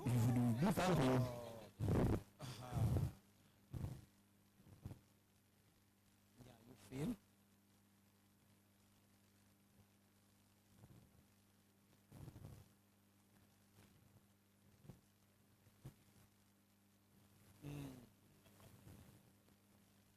Thank you. Oh, Hajat Salam. Yes. Yeah. Mobile money, please. Mobile money, please. You come here. And will tell us at the end of the day how much you want to confirm the phone. And expect them 10 and 8. Make sure. You feel, have a touch. You can even take a picture with it, so it's okay. That one is an extra cost. That is okay. Yeah. I think yes, it is yeah, extra you want to take a picture with it, and also if the owner is part of the picture, you need to pay. Exactly. Yeah. Much as I look like a chimp, but you know apes are very expensive to track. You know having a owner during a recess here, it is not cheap. It's not easy. Okay. He needs a microphone, you know. I'm pledging 1 million. Thank you. Towards the picture. Thank you so much. Please take the details. Oh my God, I like the necklace. Yeah. Thank you so much. I cannot disturb you once again. No, this one here, use the microphone. Yeah, this one. The microphone. Yeah, thank you. Thank you. Thank you. Where are you? Yeah, thank you very much, Honorable.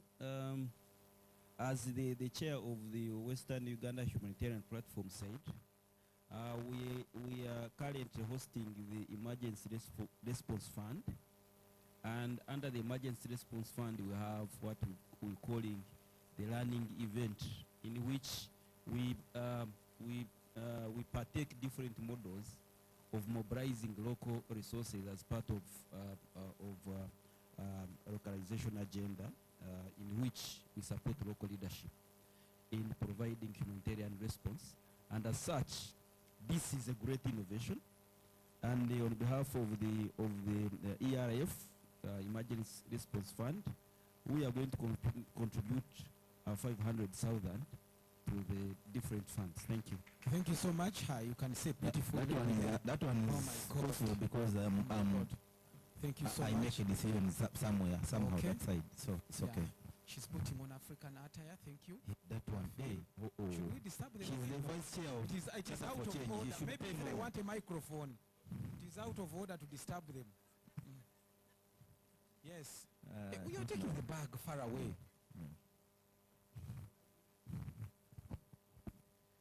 I pledge to contribute 500,000. Mr. Crispin knows how to get me. Okay. Yeah. Please help me to clap for my brother. He has given us 500,000. Even the microphone is there. Don't mind. You can give you a microphone. You want a microphone, Ricky?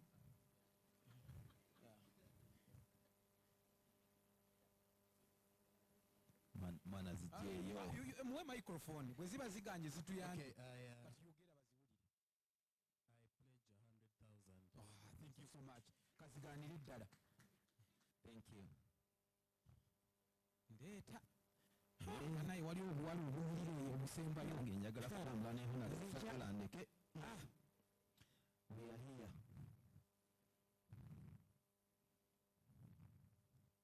Hey, I'm coming. That one is a big man. You see him there.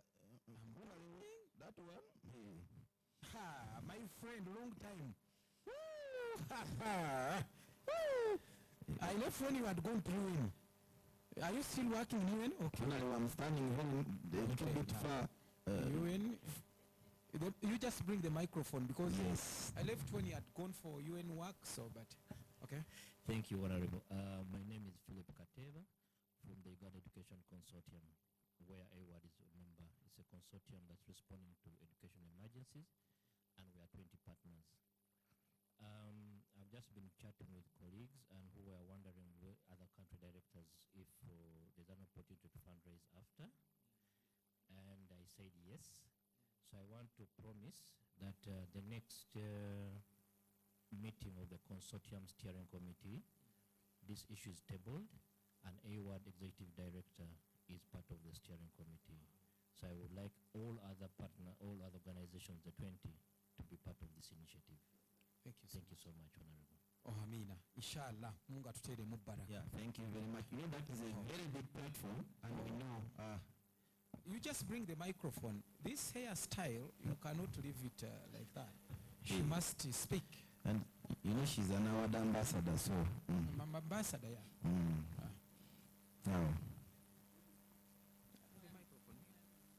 Mobile money, yes. Mobile money, please, can you come here? Okay. Moses. Yes, Sahaba, assalamu alaikum. Sebo, take a moment. Thank you. Ha. We are passing there. Beautiful ladies. I don't know whether Honorable will leave that place.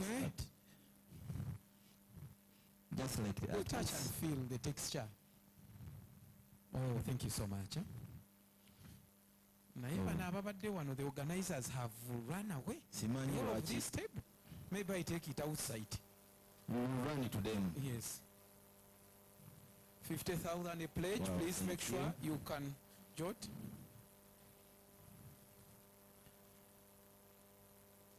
I want to give the microphone to Judy, but he's dodging it. But it's okay. Okay. Oh, no. By the look, you say this one should speak. This Jude. I'm winding up, Jude. Jude, you speak. My name is Jude Nyanja. I'm from Rosa, Uganda. We provide the photography, the video, and the live streaming services. Oh. And I'm a friend to Rita. Wow. As Rosa, we pledged 300,000. Thank you so much. You see? But we need to move backwards also, Honorable, somehow. Yes. There's some people we Peggy, I'm coming. Okay. I know you reached here. Now, okay. But okay. For us, we shall be the last ones. You're holding the bag. Here. Mama Mary, tugenda kwata sente zaffe nga totaddemu naawe teekamuko. Finance, put some money there. Naize ogerere muwaka zindalo eza finance. Nina muwa eza finance ono finance muwaka zindalo. Okay. Thank you so much. By the finance has pulled out 50 HZK. Wow, thank you very much. That one is the honorable. Yes. That one is the program manager. Don't just go away like that. Yes. Let her do something. Program manager was pledging something. I realized. No. I realized it. Please, we cannot. Okay, I'm pledging 100,000 more. Thank you so much. Hey, Wandy cow. Baba Genze, Peggy. Are we allowed also to go to people who have just entered? Yeah, of course, Tina has just jetted in. Okay, yes. We are very privileged that you touch and feel, but you sanitize as we are trying to raise some funds. But Peggy can begin. You've just entered. Very wonderful. Mobile money come. Yeah. Yes. No, that one is okay. We know her very well. So she will. I pledged 200,000. I'll give my sister. Okay, thank you so very much. Now, the bag handler and the portrait handler, now the escorter and the escortee, so you can.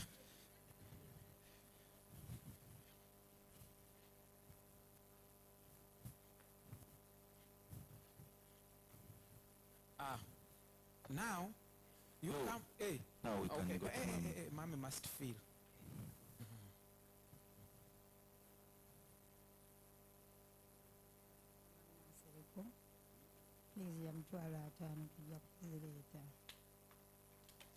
Thank you so much.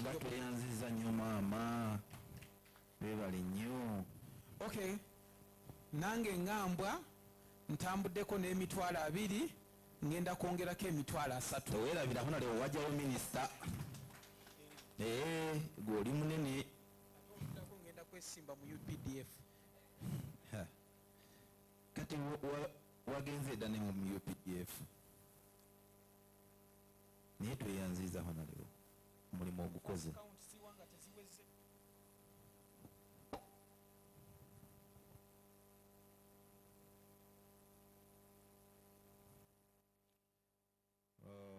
Wow. This is good timing. Hona lewo kazindala okutuuka okasigaze. Nabyendabye nga bayingira. Bayingidde. And those are big. No, we can go. We cannot wait for them. Okay, we will go and welcome them. But before we can go, the escortee and the escortwa. No, but you can. Okay, okay. Let's do that. Okay, I want to announce that annually, at least I'll be paying 100,000 per year.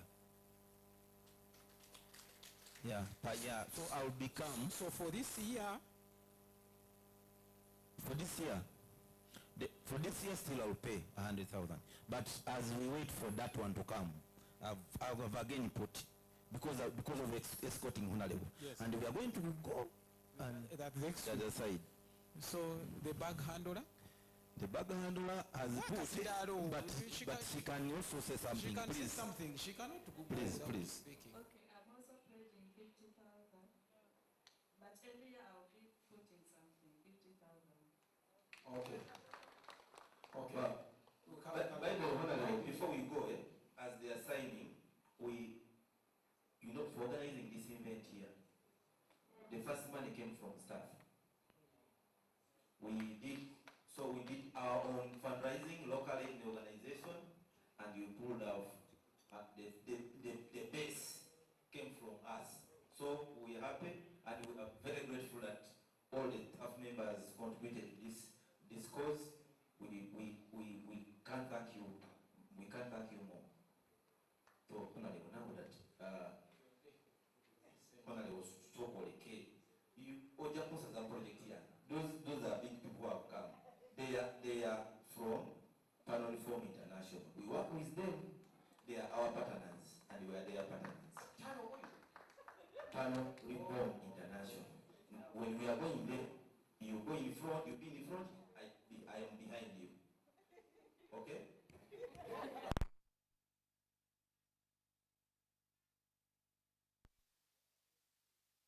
About the introduction, I've been requested that the team from Panel Reform International come in front for a word or two, as we know we are going towards the end. So if you don't give you this chance to say something, we might not get the opportunity to do it. So please, Samson and the team and Doreen, please.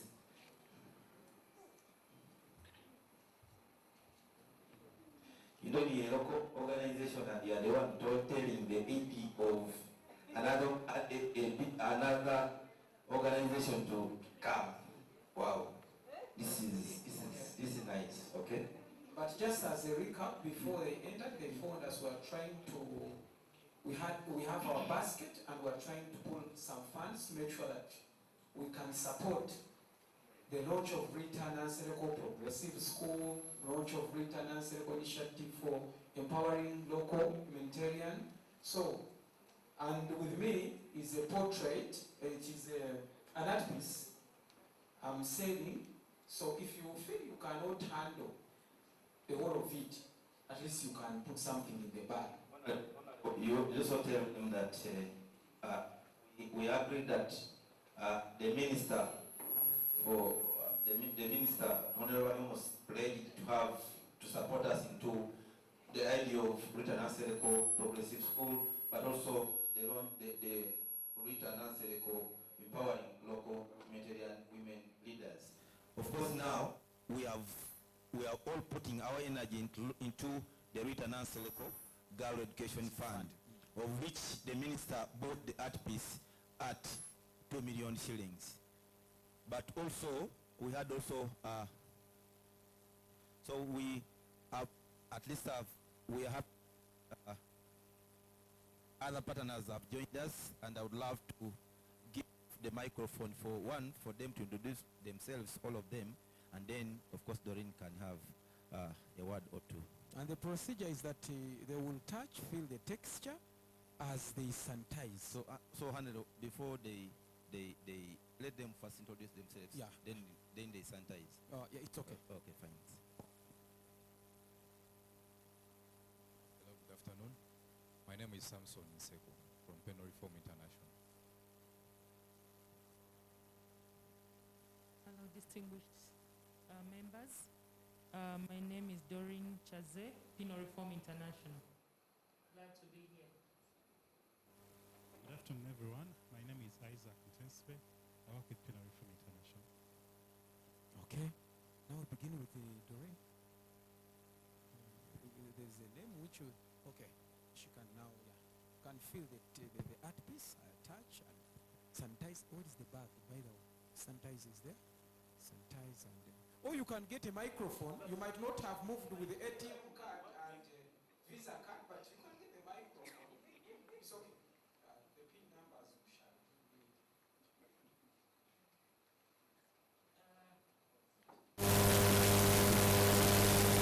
It is definitely a very good piece.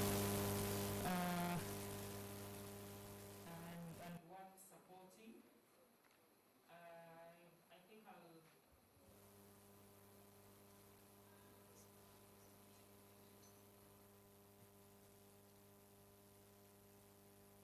Thank you. As earlier communicated, my name is Doreen Chaze.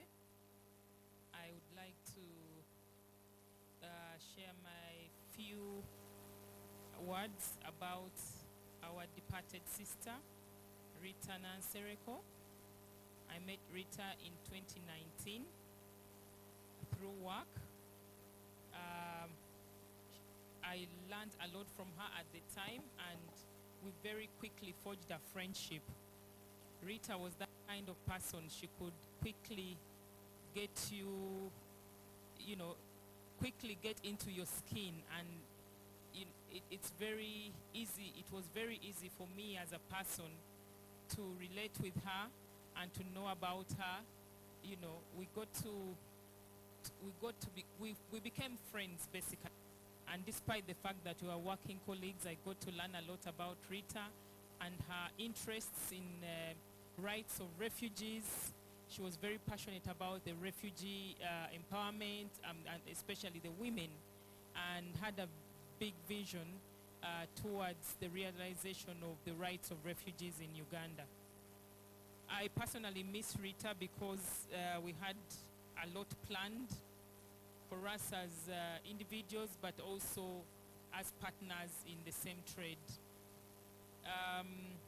She was chairing several sessions, but also driving the refugee agenda in globally, basically, as the focal point for various partners internationally.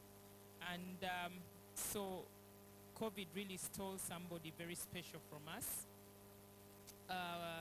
We will always remember the few engagements we had with Rita.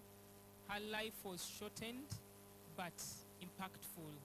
We thank God for the life that she had and for the service that she gave to humanity. I thank you all.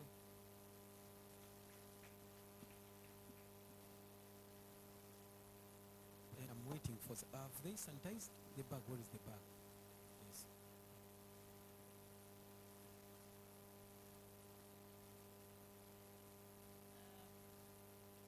Since this is a dancing African woman, there is cause for us to support this dancing African woman. Thank you.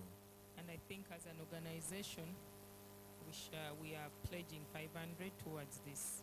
Thank you so much. It is a very good enough sanitizer. Those are buckets and jerry cans. Thank you very much. I think we are done. Now, bagenda kubuza basolozeza sente meka. Mobile money, how much? Please, we need to count that money. Take out tuzibalenga basiraba awo kumeza ezafu. Werufu.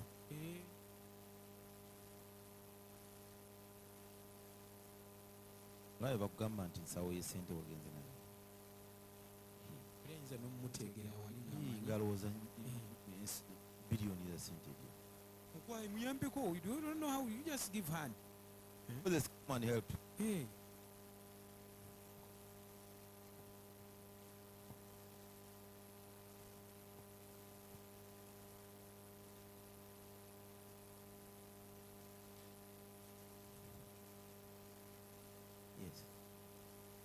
So for some people to come and help us and make sure we can. For our partners and colleagues who have just come, we earlier today Minister launched Rita Nansereko initiative for empowering local humanitarian leaders, and we are grateful to Dan Church Aid. We are going to have sessions of mentorship, going to have sessions of trainings, more so in that focus on advocacy to make people, women in leadership, speak. So Doreen, just be sure that I'll be calling upon you to support in this. We are very grateful for the support that has come from Dan Church Aid towards having this initiative. We also launched the Rita Nansereko Progressive School that was named after her in Palabek Refugee Settlement. And then also you found us when we were just finishing the last launch of the Rita Nansereko Education Fund. We believe that every year we should be having, since the school was named after her, we will be having at least 2 girls from that school who have performed well on P7 taken to secondary, because we want to have more of people of high caliber. So that's what we are doing, and we have been at least commitments has come from government to support us mobilize resources, but also from the people who are here did give some funds. Sweet Child gave us, they were the first to give us $1,000. So we are grateful, and the journey continues. This initiative is supposed to start next year because they are going to sit their PROE this year. So we encourage members to show cause to this, and we such that we can see a girl child come out very strongly in leadership. Oh, thank you very much. Honorable. Yes, dear. I'm just abakyala bagenda kuyomba omanyi lwaki? You have not given anything that is really for women.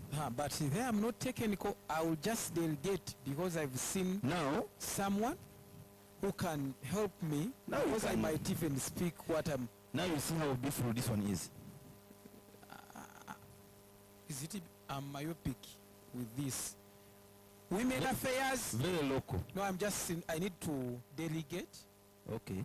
Yes. I don't know to who I don't know. To whom it may concern. Honorable, those things for me I don't know. Thank you so much. If you dance last, you're always the best.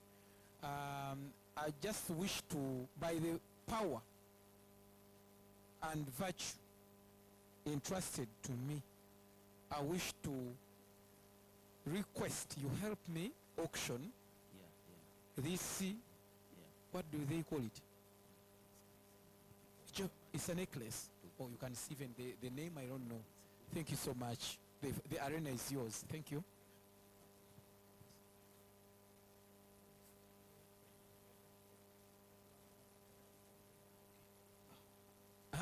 Can we have, please, can we have listen to...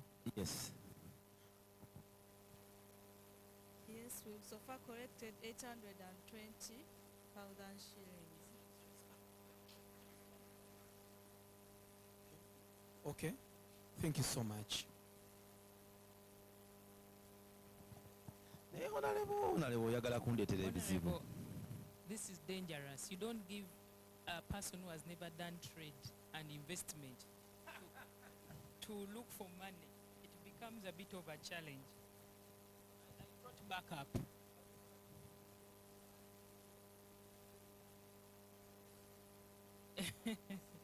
But I can introduce the item. Okay. This looks like a Maasai necklace. It would definitely be fitting for people who are young people, old people. And so I want to encourage, since we want to attract more men into the rights of women, I'm challenging my colleague Samson to sell the Maasai necklace. Council. Thank you very much. You said it looks beautiful on young women. And I want to give an opportunity to a young lady out here. You can have it. It's very nice. I wish my wife was here. She would buy it. I buy it for her. But you know it is auctioning. And the highest bidder takes that day. I think I can buy it at Okay. 5,000. Am I devaluing it? Uh-huh. Hey, I'm devaluing it. Okay, you can challenge me. They are asking whether it is Ugandan shilling or it is in dollars. That is UGX. But if you're saying I'm devaluing the commodity, you can challenge me. The sales microphone has been depleted. With money, please. Guys, you help cancel because now he's going to take that thing at only 5,000 Ugandan shilling. Hey, what? There's a hand behind here. This thing cannot be 5,000. Mm-hmm. How much Though I don't know how much value it has. You just give it a value. But I'm taking it at 10. At 10, there was the hand this side. Sorry, can I bring the microphone? First wait. But you can bring the money. You may to win. You can bring. Cancel. There is a hand this way. Where? I'll buy it at 25.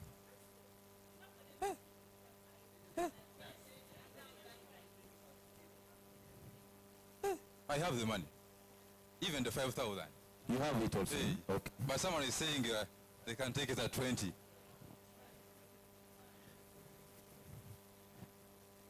20,000? Ladies and gentlemen, it's not on credit. Where's the hand? Hey, there's a hand. Oh, and you know the chairperson has put up the hand, and then now I have to run.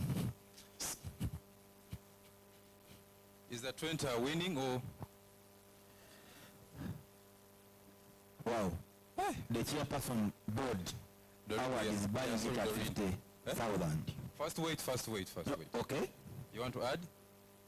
This is an independent transaction. Yes, I'm topping up 15 on my 25. Okay. She has topped up 15. Okay. Where is the money? Okay. Hey, but you gave me 20. Oh, you. Okay. Who is buying? The highest bidder will take it. The highest bidder takes it. It is now at 50,000. Yeah, it's now at 50,000. So it's now at 50.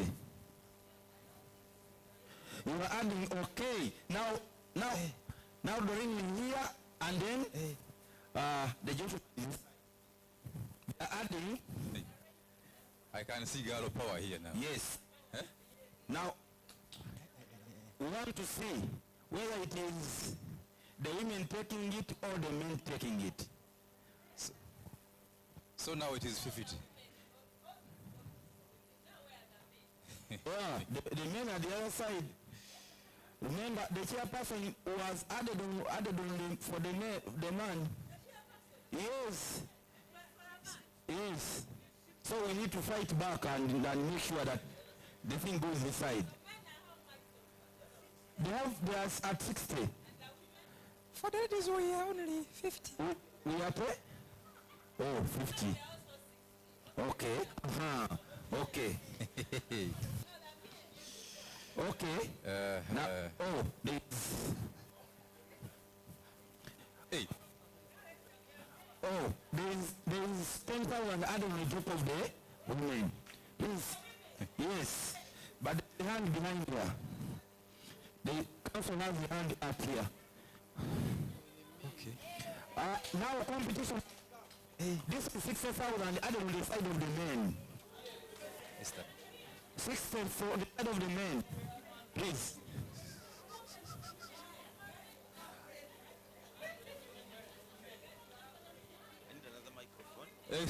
Excuse me. Don't we have men who are feminists here? 10,000 on the side of the women. Don't we have feminists here? Hey. They have added another You They have added another 10,000 for the side of the women here. 20 for women. For women. So women they have added here 10. Members, if you want to check the community, you can tell me and I bring it to you. Don't say we are selling a fake thing. Oh, there's a hand here. So I think we the men we shall buy for the ladies. I'm adding 10. Yes. They are adding 10 on the side of the ladies. Okay. God, do you want a microphone? Okay. Is okay. Eh?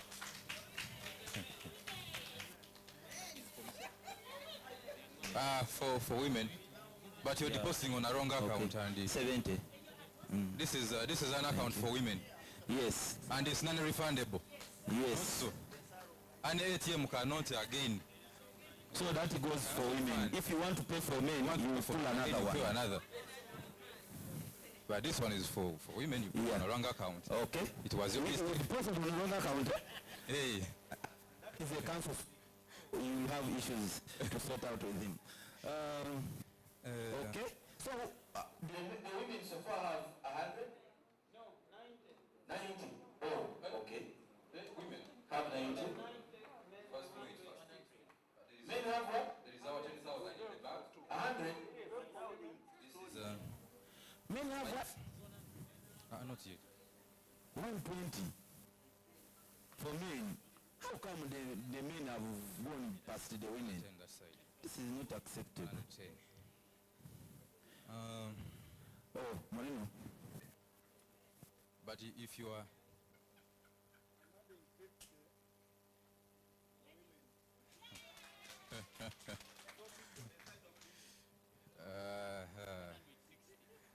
what are the men saying now? Eh? This is 160. For the side of women. For the side of women. And we only have a few minutes to finish this one. But you can. So Fred, as fight, the time you came in, we were continuing to fundraise for the launch of we at one Nansereko Education Fund, and so you missed the speech of the honorable minister, but also you could, but at least you did not miss the fundraising drive. So we are here competing for the women. We are buying some an art on the side of women. The women now are how much? 160. And the bank charges. Plus bank charges. Plus bank charges, for 1,000, But it's not yet worth the bank charges. I think we can make it 10,000. Eh?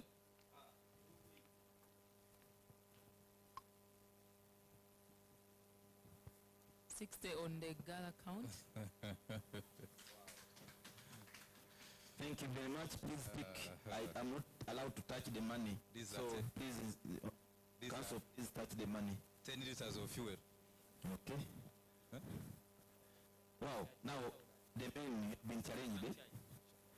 We need to try to pull up the socks. Wow. Okay. So one, I'm counting now. One. When I count up to 3. Then we give to the side that has one. Yes.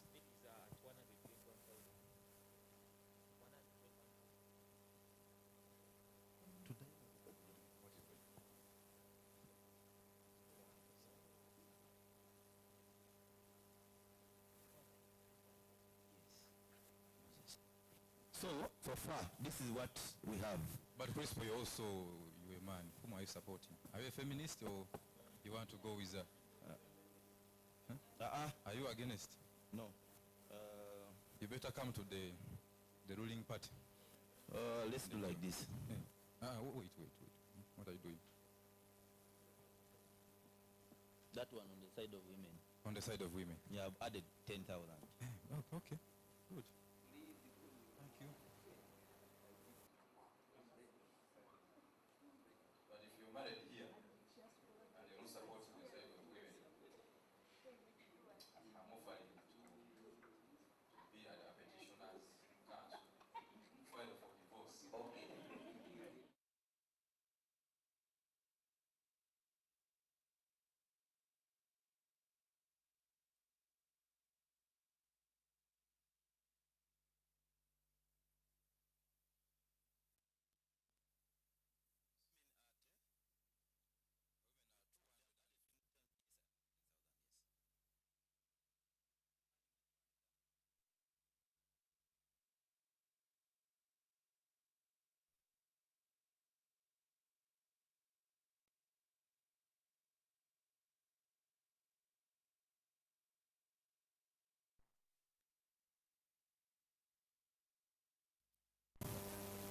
Oh, the ladies. I thought the ladies would make it 300,000, but okay. Okay, thank you very much. So I know this one, which side it is going, even if he does not talk. I know where it is going. This is going to the women account. To the account. Please announce. From? Okay, thank you. This one is on the side of women. So give it their side. Into a wrong account. This one is going direct. It's an envelope. They've told me not to announce for security reasons. It's going to the fund, the fund direct. So thank you very much, please. That one thank you very much, Help Edge, for supporting. Now, Council, that thing has gone to Doreen. So no, me I'm proposing, since we are living in a world of democracy, which is the rule of the majority over the minority. We should even get that one, the minority. We add to this one, and we say the community has been purchased at yes at 200. This 260. Yes, plus the majority the votes. Yes, which is which one? Yes. You see, you know the minority, the bamanyo kayana. It's 130. This is 130. Then plus 260. Yes. And 1,000. So the bank charges. Okay. My water. Am I supposed to take? No. Okay. So in total it is 391,000. And I'm using this money that I've collected to buy it for my boss. Is that allowed? She's the one they bought for, so it's okay. But unless you want to have another bid. No. I have collected. Unless you want to, you want to use another bid. But of course the community is going to her. Crisp, I want promotion, of course. You want promotion? Yes.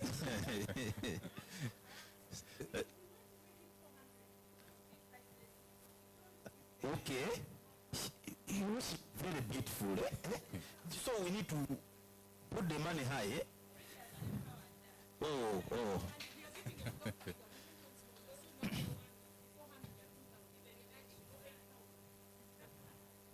Really, we cannot put 2,000. Okay, so then you make sure that you give me the money to make the round figure. You're shifting the burden to other people. Chair is asking what's the balance. What's your target? What do you want to make? 400. Okay, so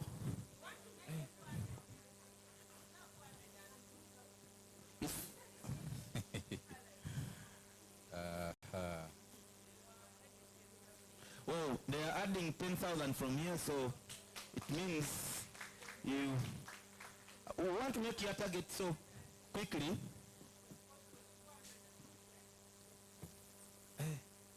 This is how far women emancipation has reached. They want to take everything. Okay. Yes. Just to avoid the over talking, let me add on 20,000. We close the bidding. Thank you very much. I'm all Uganda. Okay. It is very bad. Kale, I now declare that process closed. I want to go to the next one. Thank you very much, members, for contributing. You have shown us love. Kakati ekiddako twagala okuwulira okwogera okuva ewa maama oba mu family ya Rita.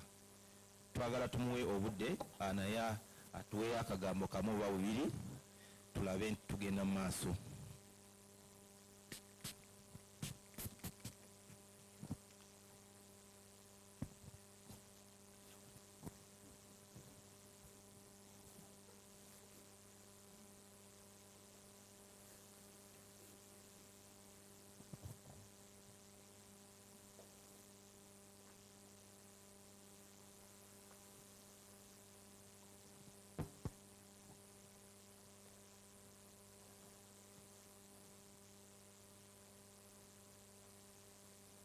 Mbalamusiza nnyo basibe ne bannyabo.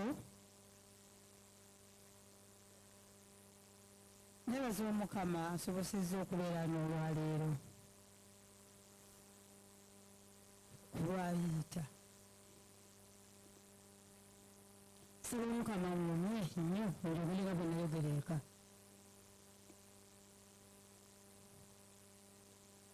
Nebaza Katonda eyampa Rita n'abeera omwana wange gwenzaalira ddala.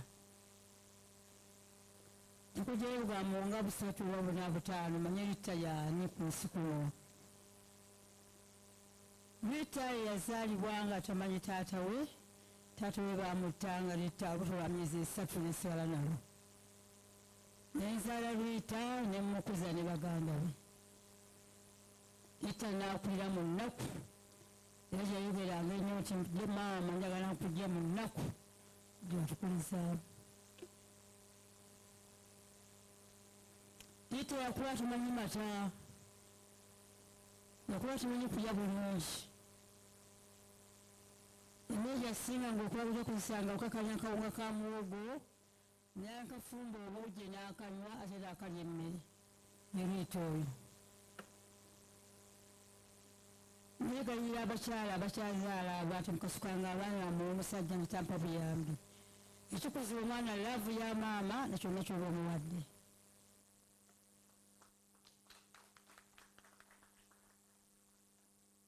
Ate nsaba abakyala abakyayonsa muyonsa abaana. Namye nefuza emyaka 3 beddu nabanga nvudde ebyengenza okukola nekunampa akatebe nentula wa myaka egi nemukwasa ebbeere. Rita asobola okukula mu mbeera eyo. N'asoma mu nsoma yaffe nesijja kwogera nnyo obudde bujja kubeera buwanvu. Nemusindikako ennaloozaaliyo wansi gye situukanga nga school fees nsi omutwalo gumu gwe nina mu bulamu bwange.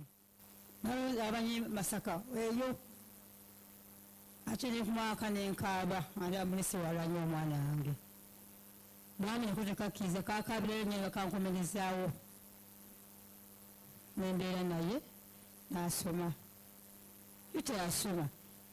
Mwamwami wegedde holo yagamba nti Rita yali mukazi muyonjo nnyo. Rita nga asiba omusipi ate nga muyonjo. Ate nga alina emikwano si gy'abakyala yalinga gy'abaana bavubuka nga emikwano gye oyinza omukkuba n'okuba nti oba bali ku ki naye nga Rita kyaliko akimanyi. Rita n'asoma n'amala senior 6. N'agenda okumba mu University National Education. Mukama n'amuyamba n'avaayo. Pocket mmanya mwanga siringi 10. Olwensobola nga lwensobola olwayita siringi 10 omwana wa university kitegeera otya. University n'agimala era n'atikkirwa diguli ye. Nzijjamu 10 lyokka. Rita n'asooka okukola. Omusaala gwe gwali gusiise $7,000 omwana wa diguli. N'omwama kunze Rita kola ojja Mukama ajja kuwa tofaayo. Tekuli transport, tekuli kigokola. N'akola $7,000 buli mwezi. Ebyo n'ebintu bigumira. Mukama n'amuyimusa mu ngeri ye. Rita n'atuuka w'abadde mu mbeera ye. Nebaza nnyo Katonda eyampa obulamu. Nampa ne Rita ne baganda be. Asobodde kubeera nabamu tebaliwo. Rita nga muntu w'abantu ate nga Rita ng'omulaba abadde abalimu nga naffe bwatubeeramu bambi kyagamba abakigambye era abalina okukikola naŋŋamba kakimu nti maama njagala nkusonzi kubanga abonabona nnyo naffe nange nenzikiriza Rita omukama bwatu n'asalawo mpulidde ebintu bingi ebyogeddwa munsonyi okwogera mulimi Obuganda lwemmanyi Rita lyeyakuliramu nga buli omu avayo anyumiza Rita ninga ono ye Rita owange gwe nazaala gwe nazaalira mu nnaku bambi eno ensi yonna bwatu bw'emitenda ennebaza omukama eyaŋŋumya nesikasuka abaana mutata bwe ng'afudde eŋŋumya nembakuza bonna nze maama nze taata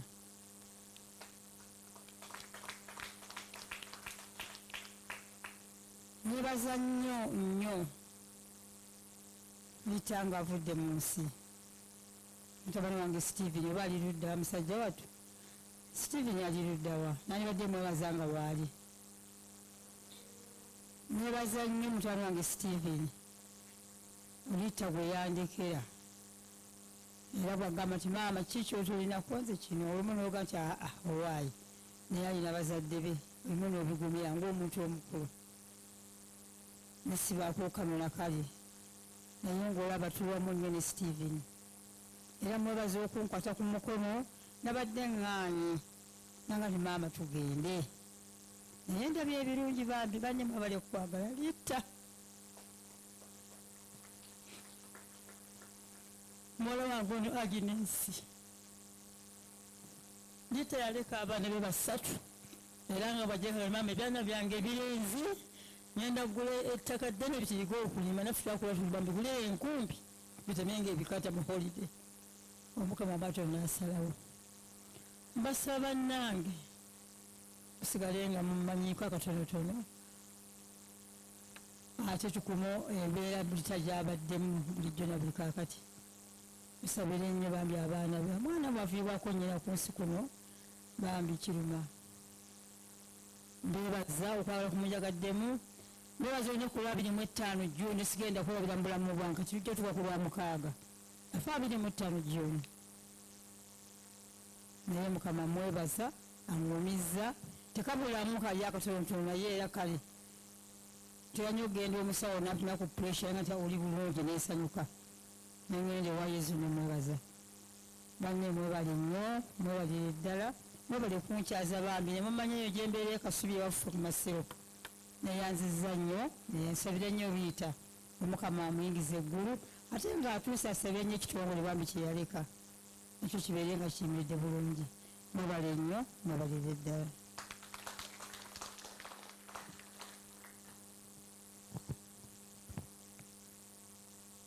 toyanza nnyo mami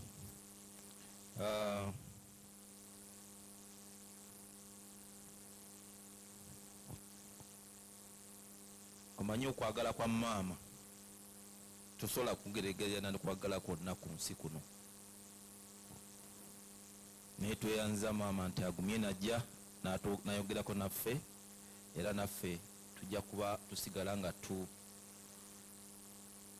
tukulambula kulaba nti tugenda mu maaso wamu naawe nabagambye nti Rita yali yakola ebintu omusingi omunywevu you see I almost also and continued with the language that mommy was using. I almost thought that everyone understands it, but that's also okay because it's one of the we are supposed to that we use here. So thank you very much, mommy, for sharing with us. She shared with us an experience of how she raised Rita to the level that we saw her, and we are grateful that she did whatever she did to bring her to that level, being a mother and a father at the same time. I always tell my friend that, you see, you are a mother but also a father, but he prefers being a mother than a father now. So that is, and he has requested all of us to pray for the children, because it's not easy to when your mother is not there. So we need to always pray for those kids. Whenever you go to pray, please put them into your prayers such that God can have special angels take care of them, such that they are protected, but also they see a limelight in this world. So thank you very much for that session. I would love now to invite one of our ambassadors to highlight whatever we do. Please, is your team ready? Yeah, please come. We'll have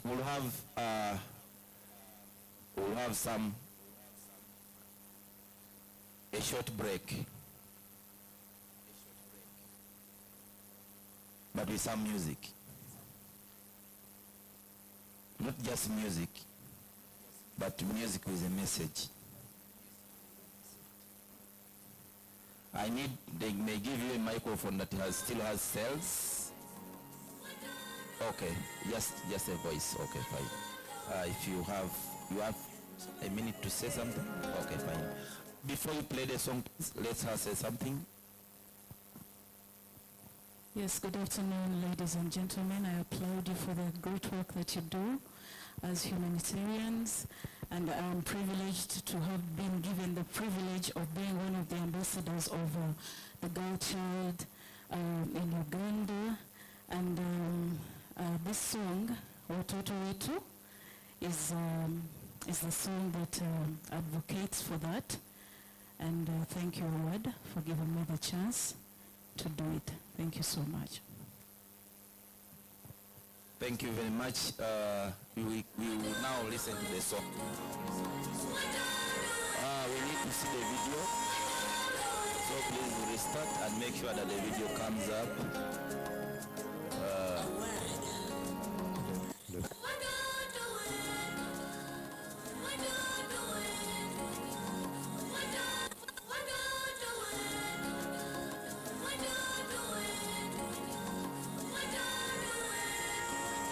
Better sound,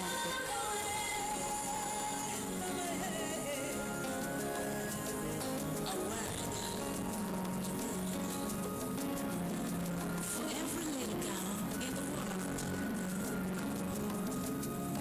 our mothers of tomorrow. If freedom got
Yes.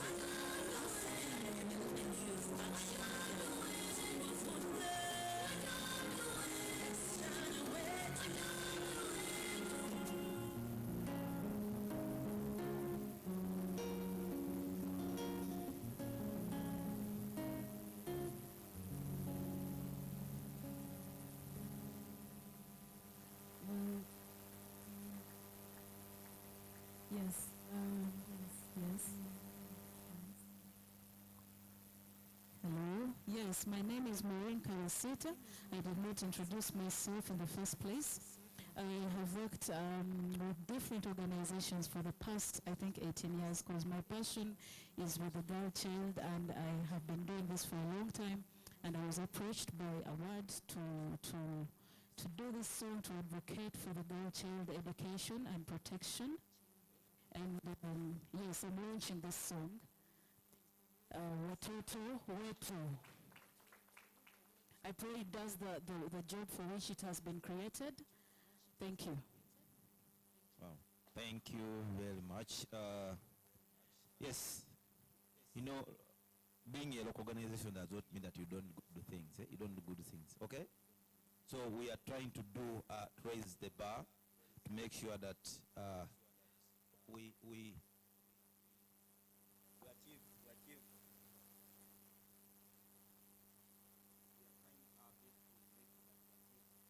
more than we are achieving now.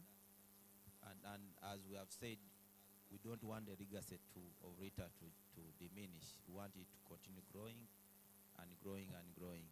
So thank you very much for that beautiful song. And at this time, I would love to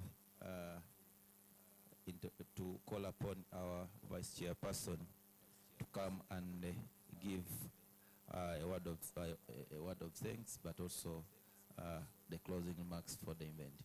Thank you, Madam. Thank you very, very much. Ladies and gentlemen, protocol observed. I know that the majority of the honorable MPs that graced our occasion have left, but just to appreciate the honorable ministers and honorable minister of National Guidance and ICT for accepting to launch the products that we have here today, and for Honorable Mbatakamwa and Honorable Morris gracing our occasion. My role here is really to appreciate all of us for sparing our time to come here today. It shows the love that you had for Rita and the love that you still have for Rita, because in Africa, even when people die, they still live. So we still have Rita with us, even while we cannot see her. But as you can see from her pictures that have been shared, her smile was infectious. That even if she spoke to you for a minute, you would get attracted to speak to her. That was Rita. And that came with her passion, came with her determination, came with her commitment to women and children, which is reflected in the award mission and vision that we shall still carry on as the board of award and as the staff of award, but with all of you partners and communities that we work with. I will start by appreciating Chance for Childhood for supporting this event and for being there for us as we are preparing to have this memorial lecture. Our donors, Oxfam, Street Child, the local governments that we've worked with, I may not mention all of them, Lamuo, those that are in Chaka, Ruamwanja, and several districts that we work in. We appreciate you so much. Of course, the government ministries that we work with in all that we do as a ward, the OPM's office, Peggy behind there. Peggy, please stand up. It's so difficult to get hold of people like Peggy, and she always connects us to people that we cannot get. She also has some magic behind her. So we always get the ministers we need, we always get the MPs we need, we get the dignitaries that we need. And Peggy, from the commitments we had here, we will still follow up with you to reach out to the people that we need to reach out to see that the things we have launched here today come to reality. Of course, Oxfam, you've been there since award started, and you've seen award grow. Save the Children, Child for Child, I mentioned Street Child, done Church Aid, UNHCR. I might not list everybody, but in that categories of donors, please, thank you so much. And I must say that with the donors that have supported the awards, it is not just about money. It is about relationships, but we also share much more than the money that is given to us. And we appreciate that they actually are very kind to be very flexible and adaptable to the needs of award. Many people mentioned award started in a very, very humble way. And if it did not leadership of Rita in particular, award would not have grown. So we thank Rita in absentia. I also thank the keynote speaker, Ms. Patel, in her absence, for the keynote that she gave us this morning. And we appreciate that so much. Plan International, Save the Children. I might not really mention everybody here. Our consultants, partners, and most importantly, you, the individuals. I think for our mother today, she has seen the kind of friendship that Rita had. You were her workmates, colleagues that making friendships from workplaces. You work almost half of the 24 hours in office, and that is where we start from. Thank you so much for your time and for your commitment. We have launched this product today that look at the Girl Child Education Fund. We are looking at the school. Head teacher, thank you very, very much for the statistics that you gave us. We have visited that school, and believe me or not, there is magic. And it's going to serve the refugees as much as possible. With our quality headmaster, I think you heard him speak about that. So thank you very much for the school efforts. Around the issue of empowering local humanitarian women leaders, again, we commit to that as the board, because it is also in our vision and in our DNA that we must be leaders grow, especially around the localization agenda. And we still commit to do that as much as possible. We have spoken about localization today. It's a process that started and will still continue. And if you hear the kind of questions that were being presented, they present a lot of power dynamics between local actors and international entities. But I believe it is gradually improving day by day, and we hope that with this kind of annual memorial lecture, our commitment in this room and other parties that are not in this room, localization will become a reality.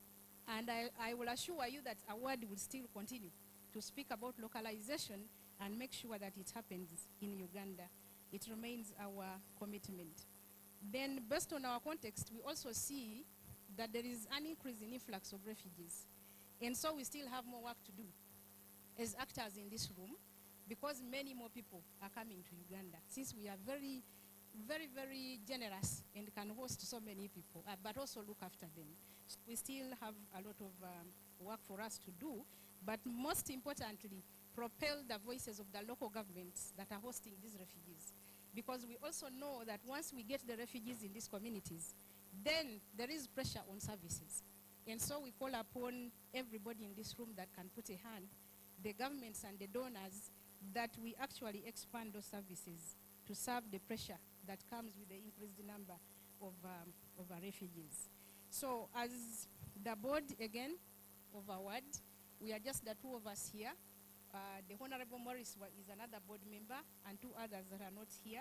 We will try our best to make sure that award shines, because you are a testimony of the work that award has done, and we will commit to continue doing that. Mama Annette Nansereko, tweyanziza obudde n'okukkiriza okujja wano okubeera ku mukolo guno.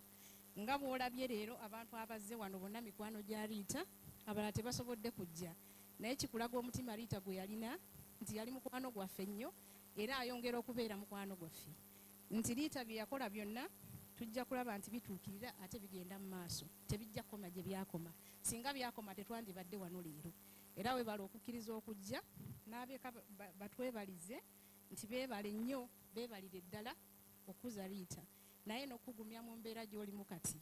Tujja kweyongeranga mikwano gya Rita okulaba nti tetubalekereranga abantu be oba n'abaana aba Rita tujja babeererabo mu buli ngeri yonna. Tweyanzege maama olw'obudde bwo. And just to conclude this with the localization agenda, I will leave us with one statement, that we should try to be as local as possible, but as global as necessary. That is when we shall have the localization agenda become a reality.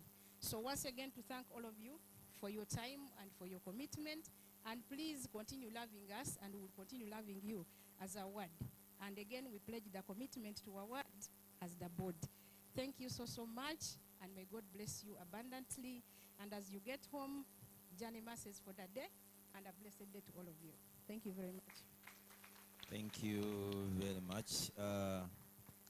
Thank our board chair, our board vice chair, and at this moment, I would like to thank you for coming, and on behalf of our ward, we appreciate you. We appreciate the quality partnership that you have shown us. We appreciate the commitment that you have shown us, and we believe that we can do more if we work together. We have moved, and according to our program,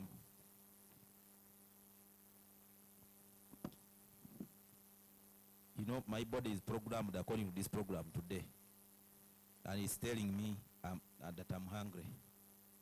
So it means that we need to go for lunch. But as we saw the program that this event ends with lunch. So we'll go for, want to invite you for lunch, but also want to invite you for another event that we have where Rita was put to rest. We have a Thanksgiving on Saturday. So those who are able to come with us, you can always come with us to the venue that is towards Ruero or Wobblens. So we'll have those who are interested in going with us. We can reach to me or any other award staff, and we have an arrangement for that. Otherwise, thank you very much for all our award staff. Please stand up.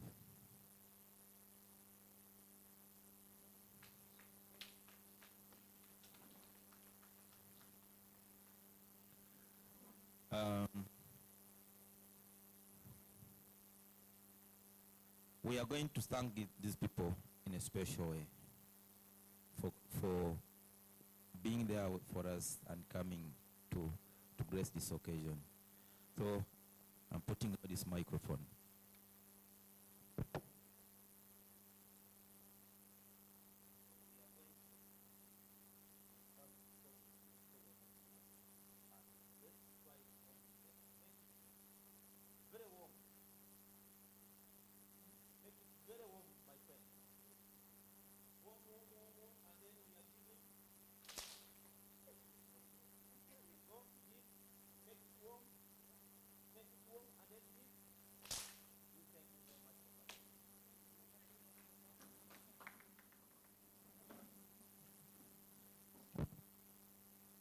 Oh, thank you very much, and be blessed.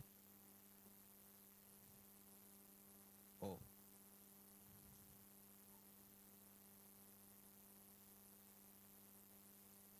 Oh, you know, I was about to forget that we had a hybrid event.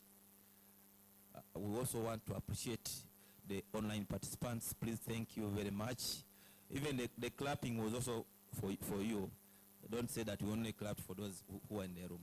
So thank you very much for participating online. We appreciate the cost that you have incurred to take on all this long. Having a meeting of almost 6 hours is not an easy thing. Thank you very much, the online participants, and may you be blessed. Thank you.